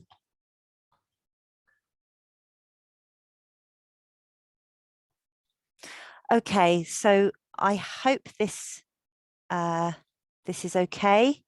I am sharing the CDPF rule change ballot that was circulated and voted on a few weeks ago. Richard would have the date on that one. 77 people voted out of a possible 97. And on the elements that are listed A to K, as follows. A, if you need any sort of further explanation on this, I think I'm going to nominate Richard to do that. I'll just read through the headings as we have them. So of the rule changes, the A, the General Assembly, 75 voted. On the vice chairs, 75 voted. On the youth representation, 72 voted. On the African and South Asian reps, 73 voted. The communication officer was 76. The co-options to executive was 73.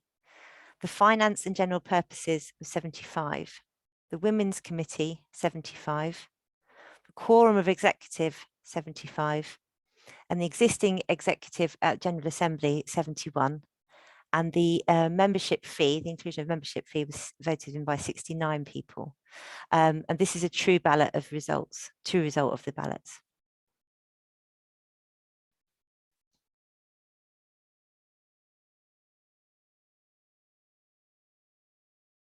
So back to you, Richard and Sarah. Okay. Do you want me to leave it up or shall I stop sharing it? Yeah, let's leave it up so I can just say what they mean. The full Constitution with these amendments placed in it as the back of the triennial report, pages 60 to 69. But to save time, I will just go through this.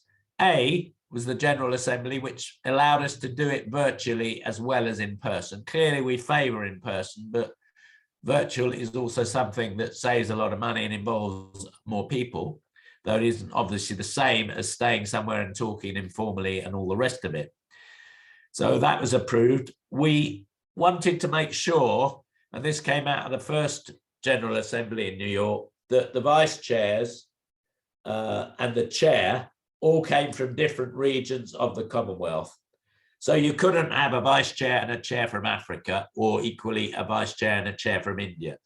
So we have in fact implemented that, and that meant that we have a chair from Africa, a vice chair from India, and a vice chair from the Caribbean.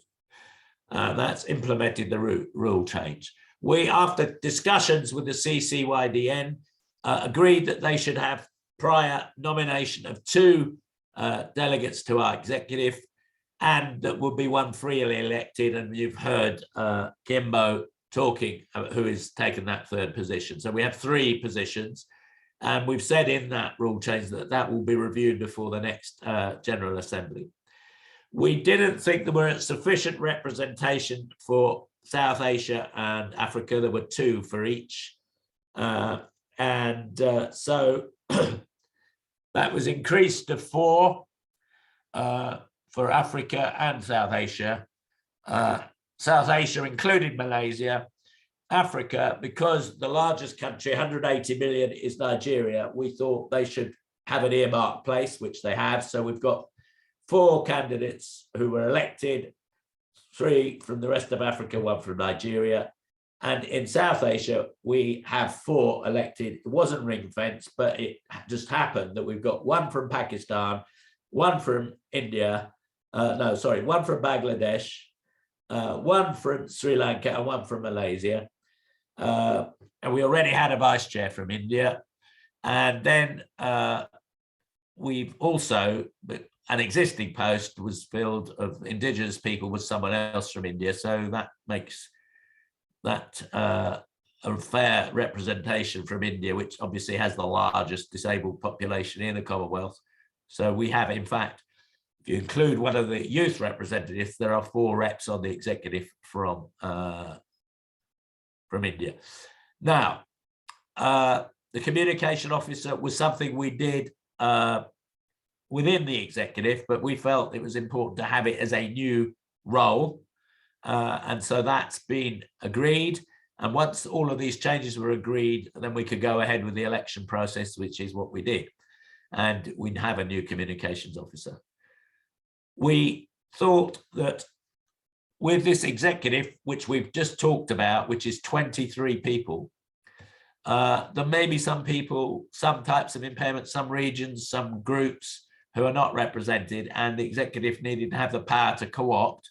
It did have the power to co-opt 3. That in the rule change ballot went up to 7. So you could end up with a full executive of 30. At the moment, those 7 places, it's up to the newly elected executive how they fill them. We had a temporary Finance and General Purposes Committee. We thought it was important, which really makes the finance decisions, because the executive is too large to do that, and these need to be too detailed. So it meets in between executive cycle, and they make recommendations to the full executive of grants, funding, how we spend our money, and how we operate.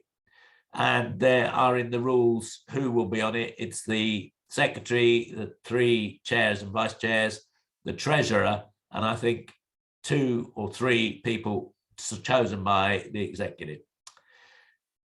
We also set up, we had informally a women's organization, but we think it's very important, given the number of executive members, new executive members who talked about women. So what we've set up is a women's committee, which will consist of all of the women on the executive with the power to co-opt a further 5. And we hope very much, with all the things that we've heard, that women's committee, which will again meet in between executive cycle, will be able to really take us forward on recruiting and increasing the place of disabled women in deliberations in the Commonwealth. So that's something else you voted for.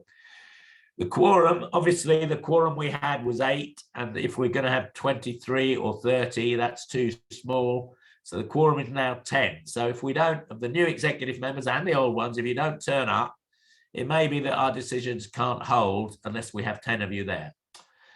That's what the quorum means. We also felt that it was too abrupt a transition with electing delegates. If people were leaving the executive, that they should still have some say in the General Assembly. And we've heard from Natalie and several other people who are leaving, that they should have voting rights and speaking rights at the subsequent General Assembly. And so that's been how we've been operating. And lastly, although it was more contentious, just 3 votes, really 3 or 4 votes above where the threshold for 2/3, all of these had to be 2/3, putting up a membership fee. I agree in some ways it's going to be difficult to collect that. It's £10 a year for associate members and £20 a year for full members. So it's not huge, but it's just a sign that you are committed to our activities. And that's not going to be the money that saves us. We have to get out there and raise it. But funders may well say to us, well, what are you guys doing to keep this going? So we are doing this to say, yes, we do collect a membership fee, and we will adapt all the messages that we send out to our affiliates after this General Assembly. So we need to vote on this, Chair. As I say, if people want to see the revised, how it fits in the revised constitution, they're there, but these are the only changes. So I would suggest we take a vote on this and then can move on to our forward policy for the next 3 years. Thanks, Richard. I hope, does anybody have a clarification on the same, or we can go right ahead and vote for the changes that we have recommended as an executive before, and we want them to either be ratified now, or if they are not, because we'll vote for each at a time. Well, do you want to do them each? Okay. No? I think we can just agree them. Can I point out that there are about 29 delegates here, but 77 delegates voted for these. So I think we just need to approve them as formally in the Constitution, Chair. So I would say let's approve the ballot, the rule change ballot results. Okay. We can do that by a show of hands. Yeah. We are counting.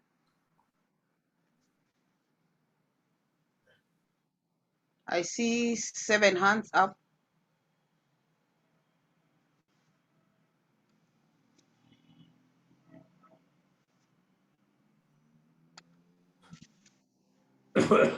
Gemma, can you take it down, please?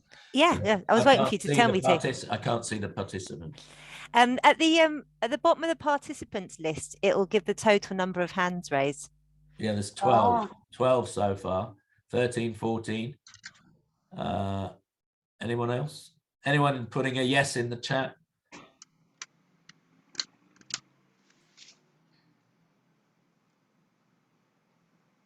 Yeah.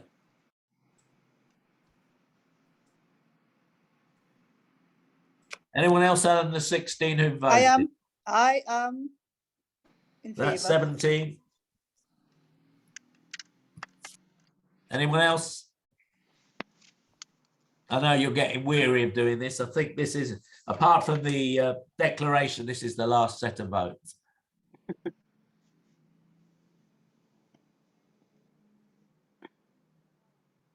Okay, Chair, I would suggest that that is carried by 17 votes out of 29.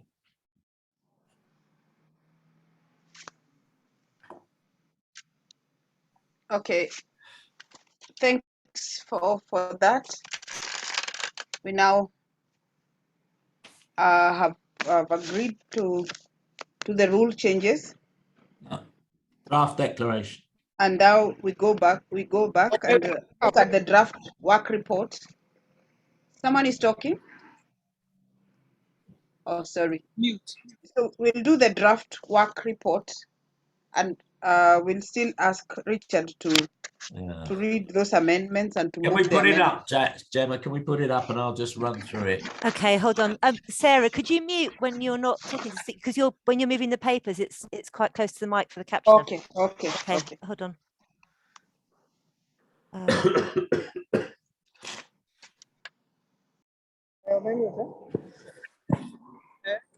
Unajua nilikuwa nimekwambia just raise hands up, sio unmute. Okay, this is the draft declaration. It came from the executive at its March meeting. It was circulated 2 weeks ago asking for amendments. A number of amendments emerged during the meetings on the 5th, and any other amendments, those amended were circulated last night, and we asked for any other amendments to be given to the chair by midday today, London time. So I think there are just 4, although I do remember there was one from Campbell that we maybe can put in, which I forgot to put in here. So when it says the 98 delegates, that's the base of this conference. So pandemic is the second thing. Legacy of the pandemic. There's an amendment there, which I'll talk to in a minute. Then the achievements and priorities. You can see all the things I talked about in the annual report. Carry on. Cdpf commits to Commonwealth Parliamentary Association develop, popularise our policy and environment, giving that a higher priority, particularly recognising that 32 of the island countries in the world are in the Commonwealth out of 40. Develop, update and popularise policies across the Commonwealth and at CHOGM. Our goal, we recognise, must still be to represent all 450 million people in the 54, possibly 56 countries of the Commonwealth, full implementation of the Sustainable Development Goals, involvement of DPO, OPD rep organisations, particularly involving funding from their governments. This 8 and 9 are our main issue that we're putting forward to CHOGM, and came out of that survey that we talked about. Carry on. You can see the issues there. 10 is relations with NGOs, and this has come out of our work over the years and is quite important. We find that since the convention was introduced, organisations not run by disabled people, such as Leonard Cheshire, Save the Children, and a whole number of others, have moved in and are taking over and claiming to be the voice of us. And we say nothing about us without us. So when they come along and ask to maximise your voice and work with you, these are the questions A to G you should be asking. Do you maximise our participation involvement through co-production, that's working together, cooperation and other collaborative methods? Do they accept the leadership and thinking of DPOs? Do they do everything they can to empower and build our capacity? Do they reject the charity and medical model in favour of the social human rights model? Do they put their organisational, financial and training resources at our disposal? If the charity provides welfare services and health treatment, do they still empower disabled people they work with? I.e., if they're just an eye clinic, do they also tell the people what their rights are? And just because they're losing their sight doesn't mean it's the loss of their human rights. They need to be counselling people on those things. If they're not, we shouldn't be working with them. Do they allow disabled people and their organisations to lead? Nothing about us without us. Do not let them steal our clothes. This is a very important paragraph that's come out of our experience in the last 3 years. So that's part of our declaration. Next, youth work. Working with the Commonwealth Children and Youth Disabled Network, regular monthly meetings, set up a Commonwealth Secretariat quarterly meeting with them and the Secretariat. Standing item on the agenda, support and promote CCYDM charter, joint meetings where possible at Conference of State Parties, joint face-to-face meeting of both executives in Mauritius in spring 2023. That's for the future. We would have to raise something like £200,000 to get all of us there. Cdpf will have a recruitment drive of disabled youth and encourage all members to focus on building up participation of disabled youth, joint efforts to train and empower young disabled activists to lead in the Commonwealth Disabled People's Movement. So, and I think there's something we should add to that, which was something that Campbell said, that we particularly look at employment and training for employment, which I hadn't put in, but I would like to add that because he did mention it earlier this week. If that's all right with people, adding to that one. Then 12, that's to 11. 12 is encouraging disabled women and girls self-organisation. And then 13, CDF will continue to challenge the inequalities and exclusion that disabled people face throughout the Commonwealth, particularly looking at the media, education, all of the areas that we previously said. I think there's an amendment to that one, which we'll come back to. Recruitment and growth. We've Natalie helped us by naming some other countries that are not working with us yet. We need to make sure all countries are working with us, and that the National Umbrella Organisation is affiliated, not just associates. Organisational growth to the present has been a period of emergence, but we now need to consolidate, and we need to do that by setting up a charitable organisation, setting up our own bank account and finance systems, employing staff. If you can move on down, Gemma. Developing use of social media, other forms of communication, having a functional registered office, having regional coordinators and desks in the 5 regions, seek a number of long-term funders, and gaining and managing project grants to achieve many of the above. There's an amendment to that. Okay. So, Chair, shall we go through the 4 amendments we've received to vote on those and then vote on the whole document? Yes, I think we should now. Right. I think the first one comes from Kerry-Ann Eiffel in Barbados. I don't know if she's still on the line, but it was basically to add an amendment 1, recognising the continued low rate of compliance of member countries in the ratification of the Treaty of Marrakech that could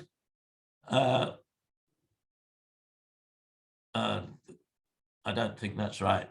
Will undertake, I think that's the Cdpf rather than could, will undertake to lobby governments of member countries to address this area of concern over the coming period, facilitating the print disabled with access to printed materials. So important point on this made by Rosemary. It's not just blind and visually impaired, it's other people who are print disabled for any reason, including those in the digital community.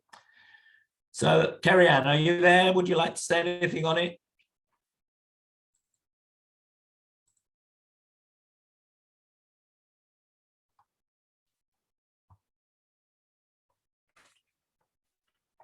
And this goes, if you're not sure where it goes at the bottom of paragraph 13, which was challenging inequalities. Does anyone want to speak to this amendment?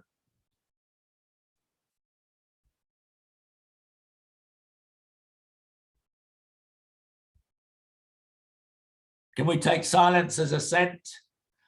We'll need to come out of this document so we can do a vote. Okay. Anyone wishing to speak on the Marrakech Amendment? Yeah, it's Tandy. Yes, Tandy, speak. I just wanted to, I don't know, maybe I've missed it, where we can have, as a structure, assist those organizations of Commonwealth where there's a challenge in terms of funding in their countries. I don't know how we are going to put it so that we can also raise awareness, or is it part of the shadow report?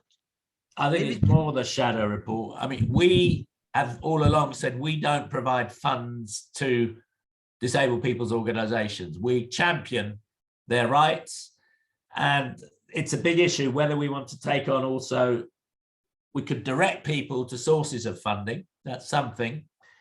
You would need to make an amendment to that effect. So maybe you can write something. We can't take an amendment that isn't written. So if you want to draft 3 or 4 lines and put it in the chat, we can vote on that towards the end of this, okay? Is there anyone who wants to speak on the Marrakech Amendment, or shall we put it to the vote, please? Yeah, well, I think this is Ruth here, Disabled Women in Africa, Malawi. Yeah. I just wanted to see where we can really have somewhere regarding strengthening the women networks, because we usually have a lot of networks around the globe, but not many are really very vibrant. So where can we have something like that that can really be strengthening the women networks and amplifying their voices? Okay, well, we could add to point 12 a new point there, E, which would be to strengthen Commonwealth and global networks of disabled girls and women, so that that could be part of the remit of the women's work. Would that meet your need? Yeah, I think that would be great. Okay, so we'll add there. I'm getting quite flexible here. I hope people are happy with that. But we'll add to 12 and a new point E, which is strengthen and promote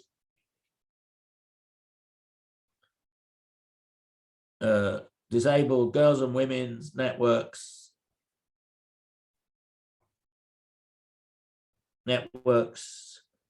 globally and in the Commonwealth. Is that all right? That's right. Okay. It may be there we should vote on these all together, because I don't think there's any opposition to any of them. Can I then go on to the second amendment? You can go ahead, Richard. Shall I? Yeah, okay. I think it's, yes, you can. I don't think there's a lot of opposition, so let's just put them in. This is an amendment to capacity building, Amendment 2. I put you down on it, Sarah, because you raised it, so I don't know if you want to say something on it, but let me just read it out. Furthermore, Cdpf views achieving adequate funding for DPOs from their government as our #1 priority in the run-up to CHOGM. This will enable disabled people to know and struggle for their rights and build capacity to challenge and explain what is necessary for full implementation of UNCRPD and SDGs. So that is adding to the capacity building, just to make it absolutely clear. Do you want to say anything on that, Sarah? Yes, what I would just like to emphasize why that point, because most of these monies go to the international NGOs who represent issues of persons with disabilities, but not run by persons with disabilities, and at the end of the day have very stringent conditions on how to access the money that still belongs to OPDs, but they are not able to do it because of their incapacities, their governance structures at the local ground. So this will help the Commonwealth Disabled People Forum to see how this agenda of moving these funds from the international NGOs can get there, even to work with local OPDs instead of just even, for example, umbrella bodies only, but even supporting umbrella body to build up the local OPDs in their countries. Thank you. Right. Okay, anyone else want to speak on this amendment of funding? I think you need to read it together with what we're saying are our principles with working with NGOs, so that they don't do what you just described, Sarah. Anyone else want to speak on this? Chair? Yes. Can you just name who you are, because I can't see everyone. I think on this item that the chairperson is talking about, it's also to look at how they put the criteria of funding, because sometimes the criteria of funding does not suit the aims and objective of the organization of people with disability, because their criteria, it will be based on the medical model. Yeah. of being on the human rights model. And that creates a lot of challenges because now the Organization of Disabled People end up not getting funding because what is written there, what is needed from those NGOs, their model is a medical model. I think if you look at 10, we have covered that in there. The principles of working with NGOs, that it needs to be from the social human rights model. It's there. I don't know if you think that needs emphasizing, but I think it's quite strong. Richard, there's a hand up. Right, who is that? Oh, he's taking it down. Oh, Matthias? No, Yeah. we're taking it No. down now. Maybe he didn't want to. Okay, so we've had the second one moved. We've had the first one moved. Now we move to the third amendment, which is and this is a general one about, which comes after pandemic and its legacy, right? So this is what it would say. CDPF calls for world peace and democracy and a return to the rules-based order established after 1945. We condemn the unprovoked Russian invasion of Ukraine and the human rights abuses accompanying this. We are concerned that wherever a crisis occurs, as they do more frequently in the world today, the disabled people are the first to suffer detriment and the last to have their needs met. This is illustrated in Afghanistan, Myanmar, and now with the economic crisis in Sri Lanka. We are further concerned by unnecessary restrictions placed on the free press and journalists carrying out their essential role in democracies of independently informing the public, such as in India, Turkey, and Saudi Arabia recently. We call for world leaders to step back from the precipice of unknown cataclysm and collaborate with each other in the Commonwealth and beyond to minimize the detriment of their policies on ordinary people, but especially disabled people. Prasanna, I rather liberally took what you suggested and made it into that. Are you happy to move that as an amendment? Yes, Frederick. Okay, do you want to say anything or just do it formally? It's all right. I mean, in a nutshell, it has given the message. Okay. So it's all right. Okay, so that's been formally moved, Amendment 3. Anyone want to add to that? This is Amendment 3 to number 3. Okay, and then, yes, who's that? Ruth here, Yeah. Diwa. I just wanted to check if we have anything around encouraging the states to come up with disability data. As we know, this has been one of the key issues that we have had problems with interventions. So do we have anything like that?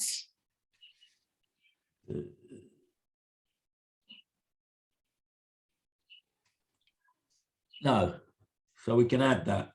I'm just looking where the best place would be. I think number 7, if we add to number 7, especially, which is full implementation of UNCRPD SDGs, especially state parties gathering disaggregated data, which is in the UNCRPD, I would say along the lines of the methods developed by the Washington Group.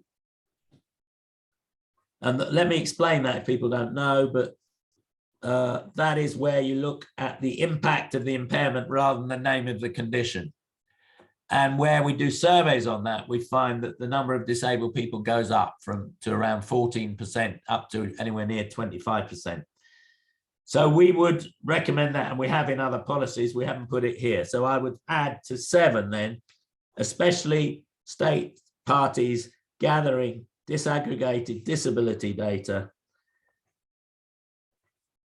along the lines promoted by the Washington Group. Is that all right? Yes, that is very okay. Right, thanks. Comfortable with that. Okay, Fine. so that will be another amendment. I'll type this all up with the amendments in, but I think it's useful to have this. I mean, you know, I'd like people to do it in advance, but I know that you're all busy and you can't. So now we've got the last one I've got here, came from Nigeria. I don't know if either of you from Nigeria who are on want to speak about it, but it's CDPF will develop a resource mobilization strategy to approach new funders, sources of support, and grant givers to secure sufficient funding to deliver the objectives in this declaration. As part of this process, the F&GP committee will undertake training and capacity build in order to deliver this strategy. And that would come after recruitment and growth. So it adds at the end of the declaration. Are you still on from Adi? Abdullah, are you still there from Nigeria or Adeturunde? You suggested this on Tuesday and I put it in. So do either of you want to speak to it? Hi, Richard. Yes. Yeah, so I didn't get what you said clearly earlier. I think you said I suggested something on Tuesday around resource mobilization, right? Resource mobilization strategy. So let me read it again. The CDPF will develop a resource mobilization strategy to approach new funders, sources of support, and grant givers to secure sufficient funding to deliver the objectives of this declaration. As part of this process, the F&GP committee of the executive will undertake training and capacity build in order to deliver the strategy. Does that meet the point you were making? Yes, exactly. That's fantastic. I think, of course, that will make a lot of progress in terms of what we need to do as within the forum. So, but I think where we should begin from is for us, of course, maybe open the page of SWOT. So where do we have strengths currently in terms of resource mobilizations? Well, I think we'll ask the F&GP at their first meeting to do a SWOT analysis. Would be fantastic. Fantastic. Okay? Yeah, fantastic. Okay, thank you. So are there any other amendments? As we've got these 4, but I've also got 3 others that I picked up on the route, and I'll just make sure you all know what they are before we vote. But, any other amendments people think? I mean, we have to be realistic about what we can achieve in 3 years. There's a whole world to change here. We know that. But is there anything that people think is missing? If that's not the case, Chair, can we now move to a vote? Richard, somebody's got the hand up. All right, who is it, please? Suvan. Okay. Yes, please come in, Suvan. Yes, thank you. Secretariat, do we have any amendment pertaining to accessibility of healthcare? And when we are talking, I'm here mostly representing Africa. Within the next 1.5 years, we do have access to healthcare. It's our policies that we've developed. If you look on Article 4, employment health, well, it should be there. Because why? Well, I think we need to add into that list under D, access to healthcare. Because well, following COVID-19 is a new kind of well, it is there. It's COVID-19 vaccination, Build Back Better, but access to wider healthcare, I think, is still putting in, particularly bearing in mind people with mental health issues under Article 12, freedom to make decisions about what happens to them, and general access to healthcare, which we know disabled people are always at the back of the queue when it comes to healthcare, and it is noticeable. Disabled people, disability in most countries are regarded as a medical issue, but there are some kind of disabilities that are not really limited to medical issues.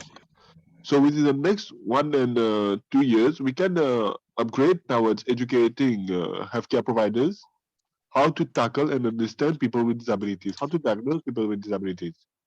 Yeah. I would say, would you be happy to say from the human rights social model point of view? I mean, what we don't do as a UNCRPD is to, in the UNCRPD or in the Commonwealth Disabled People's Forum, is promote healthcare to stop disabled people existing. We don't do that. No. Not that. This is not my point. Yes, I'm just being clear. It's okay, it's access to wider healthcare to support health workers to understand disabled people's health needs within within the framework of human rights and social Exactly. model. This Okay, is the point. is that all right? This is my point. Yes. Okay. Access to wider healthcare needs, comma, educate health professionals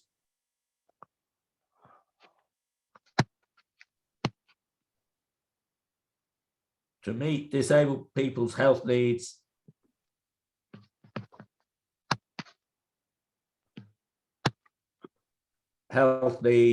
Because people with disabilities within the framework of human rights and the social model.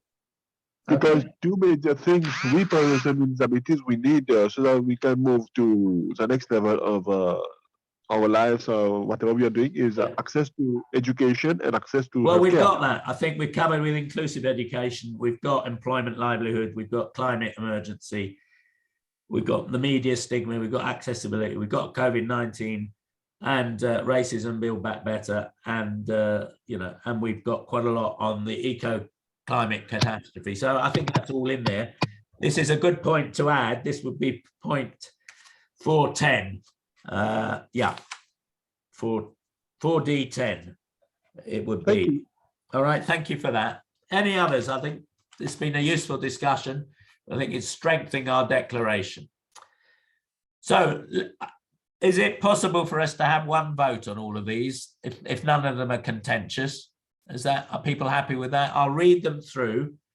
They're the 4 amendments that we've moved that were printed on the paper, which were to capacity building, number 2, which was to number 9, number 3 to the pandemic and legacy, which was the one, number 3, inequalities, which was number 1 about the Marrakech Treaty, number 2, which was from Sarah, which was about capacity building, and number 4, which was from Nigeria, which was to go on Article 14, which was resource mobilization strategy. And then we had some smaller ones along the way. Campbell youth, prioritizing inclusive training for employment needed to be added to the youth one. And 7, which was implementation of SDGs, especially gathering data. That's where that went. And then we had health just added to 4D as a new point 10. I think that's all of them. Can I recommend then that we go ahead and agree all of those with one vote and then go on to agree the declaration, Chair?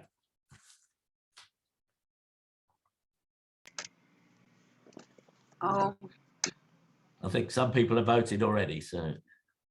they are lifting their hands, yes. Most people are saying they're vote happy for with one all. vote for all. So let's go for one vote for all the amendments and then one vote for the amended work plan.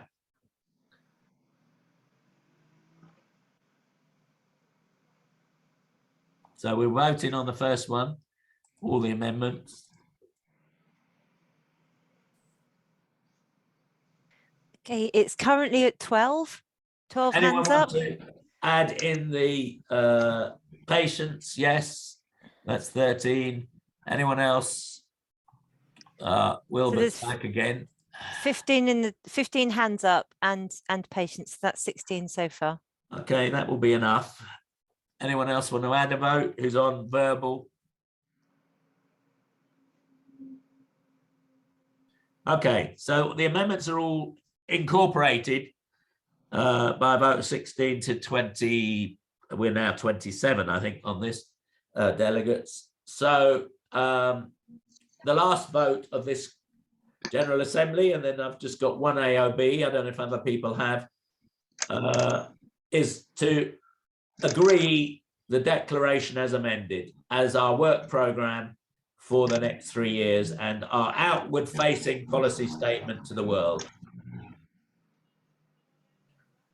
So can we put that, Chair? Yes, we can now second or move the approval for the draft work plan with the amended activities that we have spoken into. We know that will add up to the plan, to the work plan that we are going to be carrying out in the next 3 years. So can now maybe People put their hands down put first. them down first, and then they can raise them I'm up. just doing that as well, just lowering Okay. the hands here. Okay, so let's see if we can get a really big vote. Everybody on the conference, see if you can either get a vote or put it in the chat so we can show that we have strong support for this statement, please. Right, so vote now. Yeah, I can see so many hands are up. I approve. Natalie. Right, so Natalie plus. Thank you. Then there is Miss Senias also on the chat. Yeah. Paula.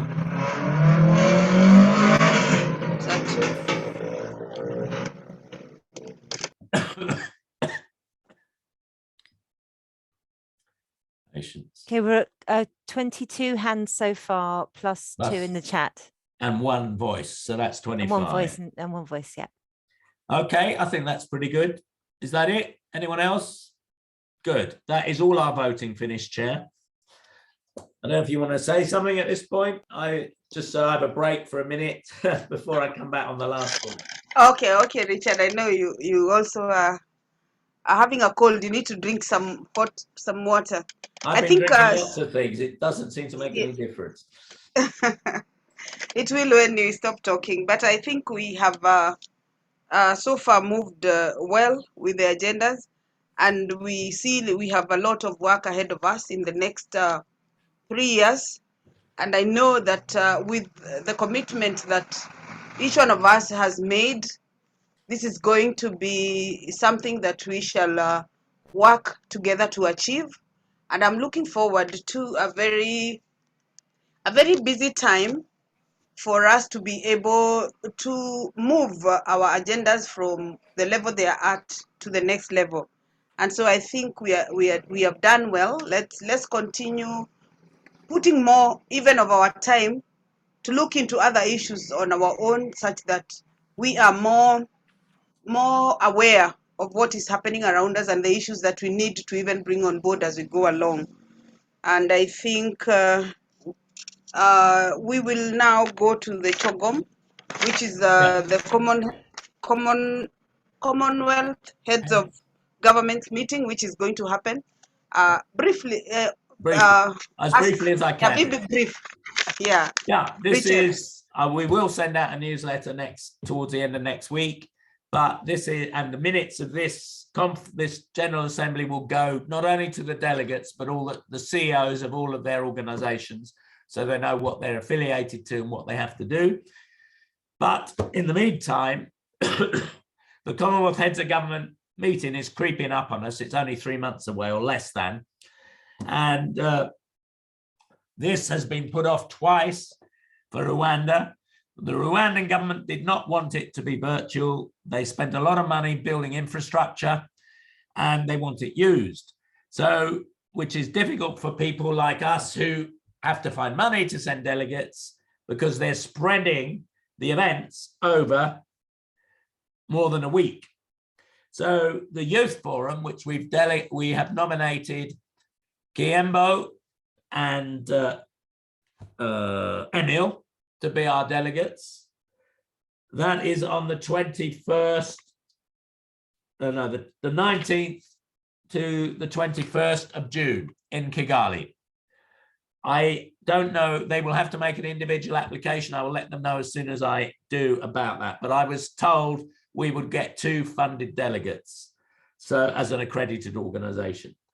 We will also get 2 funded delegates to the People's Forum, which is from the 21st of June to the 22nd, and there are 3 formal 90-minute sessions and then lots of informals around that. The issues are going to be climate, COVID, and world development issues. So they're going to be interesting. And although they want people there in person, these will all be broadcast and we'll let people know where you can tune into them. This is all the accredited organizations who get there. We've been told that we will have 2 paid for. The accommodation will be paid for and subsistence, but not travel. So we need to raise some money to get people there. Our delegates from within Africa to that are the chair, Sarah Camus, and Tandy Mafulu, who was the current vice chair, has now moved out to Africa position. And the Women's Forum is the 21st to the 22nd of June in Kigali. And we're formally nominating Gaudence Mashimia as our women's officer and asking her to get a group of women from Rwanda to attend that on our behalf. We don't think we've got any funding for that. CHOGM itself, which is the meeting of the foreign ministers and all the people, goes on from the 23rd of June through the 24th. They have a rest day on the 25th and 26th. And then the prime ministers meet on the 27th and agree the declaration. Now, the declaration used to be around 40,000 words, so it's easy to get things. It's now between 4,000 and 7,000. It's much harder. However, there is a civil servant from Cyprus who's been seconded by the Commonwealth outside of the Secretariat to coordinate on behalf of the state parties. And there will be a meeting of foreign ministers and a meeting called the Committee of the Whole. And I wrote to him last week with our demands around the funding, and he said it's very interesting and that he was going to work hard to put it in front of all the foreign secretaries so that there was a chance of it getting into the draft declaration. I think those who get to CHOGM for the People's Forum, we need to find a way of funding them so they can stay through at least till the Saturday. And we need to find a place to hold a side meeting on our issue of funding and work informally to lobby representatives of states to understand that argument. And it comes out of what we found out from COVID and other things. So that's our strategy. Of course, we would welcome many other people there, but we won't have the funding. We would urge all affiliate organizations to approach their government and say, we would like to be part of the government delegation to CHOGM. So please, can you include us and pay for us to come and meet our access needs? And I think the sooner that letter goes out, the better. It needs to go out this next week to their governments. So those are the things that we're doing. Louis, who wrote back to me, said that disability in the convention was already appearing 6 times in the declaration. So that was from work we did lobbying last year. So I think we're doing quite well there. But this funding issue was not something around capacity building that we lobbied for last year. So we need to lobby for it quite strongly now. I think that's all I have to say about CHOGM. I may go, I may not, it depends. I won't be funded. I will have to fund myself unless this 7,900 comes up from the Commonwealth Secretariat, which the head of that section has asked her officers to look again because I think they rejected it. And her name is Ruth Katamuri from India. And she's the Senior Director, Economic, Youth and Sustainable Development, who I met at a reception, and she was the one who got us our 10,000 back. And she's asking Lane and others to look again at our 7,900. If we get that, we'll be able to pay the fares of people who are not funded, and I may be able to get down there as well. So that's where we are at the moment. I think I'll stop there. I'll take any questions on it. But you need to realize that the ones where we can participate, the Youth, Women's and People's Forum, are from the 19th to the 22nd. There's then quite a long gap, the 23rd, 24th, 25th. Perhaps we should leave by then because we'll have done all the lobbying that we can do. And after that, it's just a meeting of government ministers and heads of government. So that's where we are. Thank you.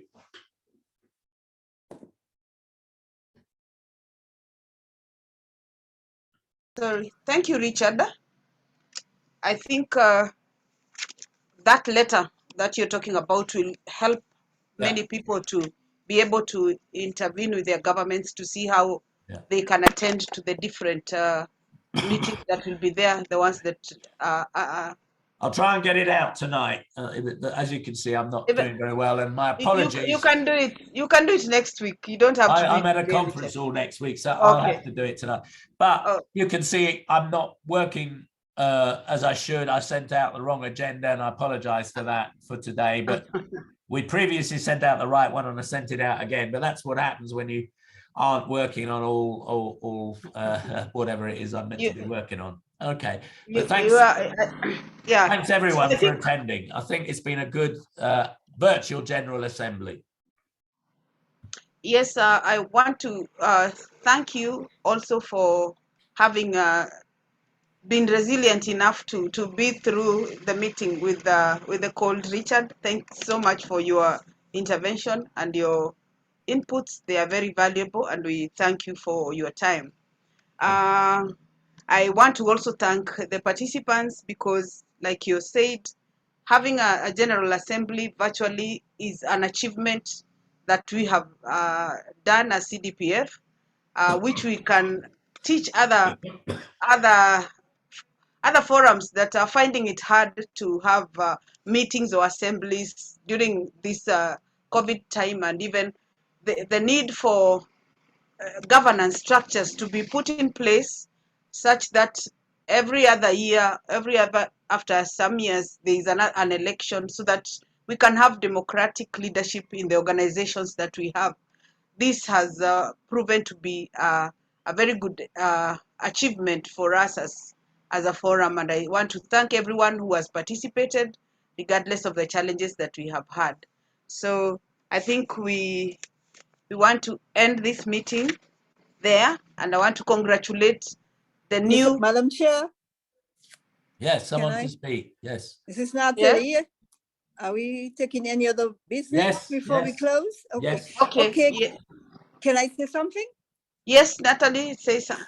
Okay.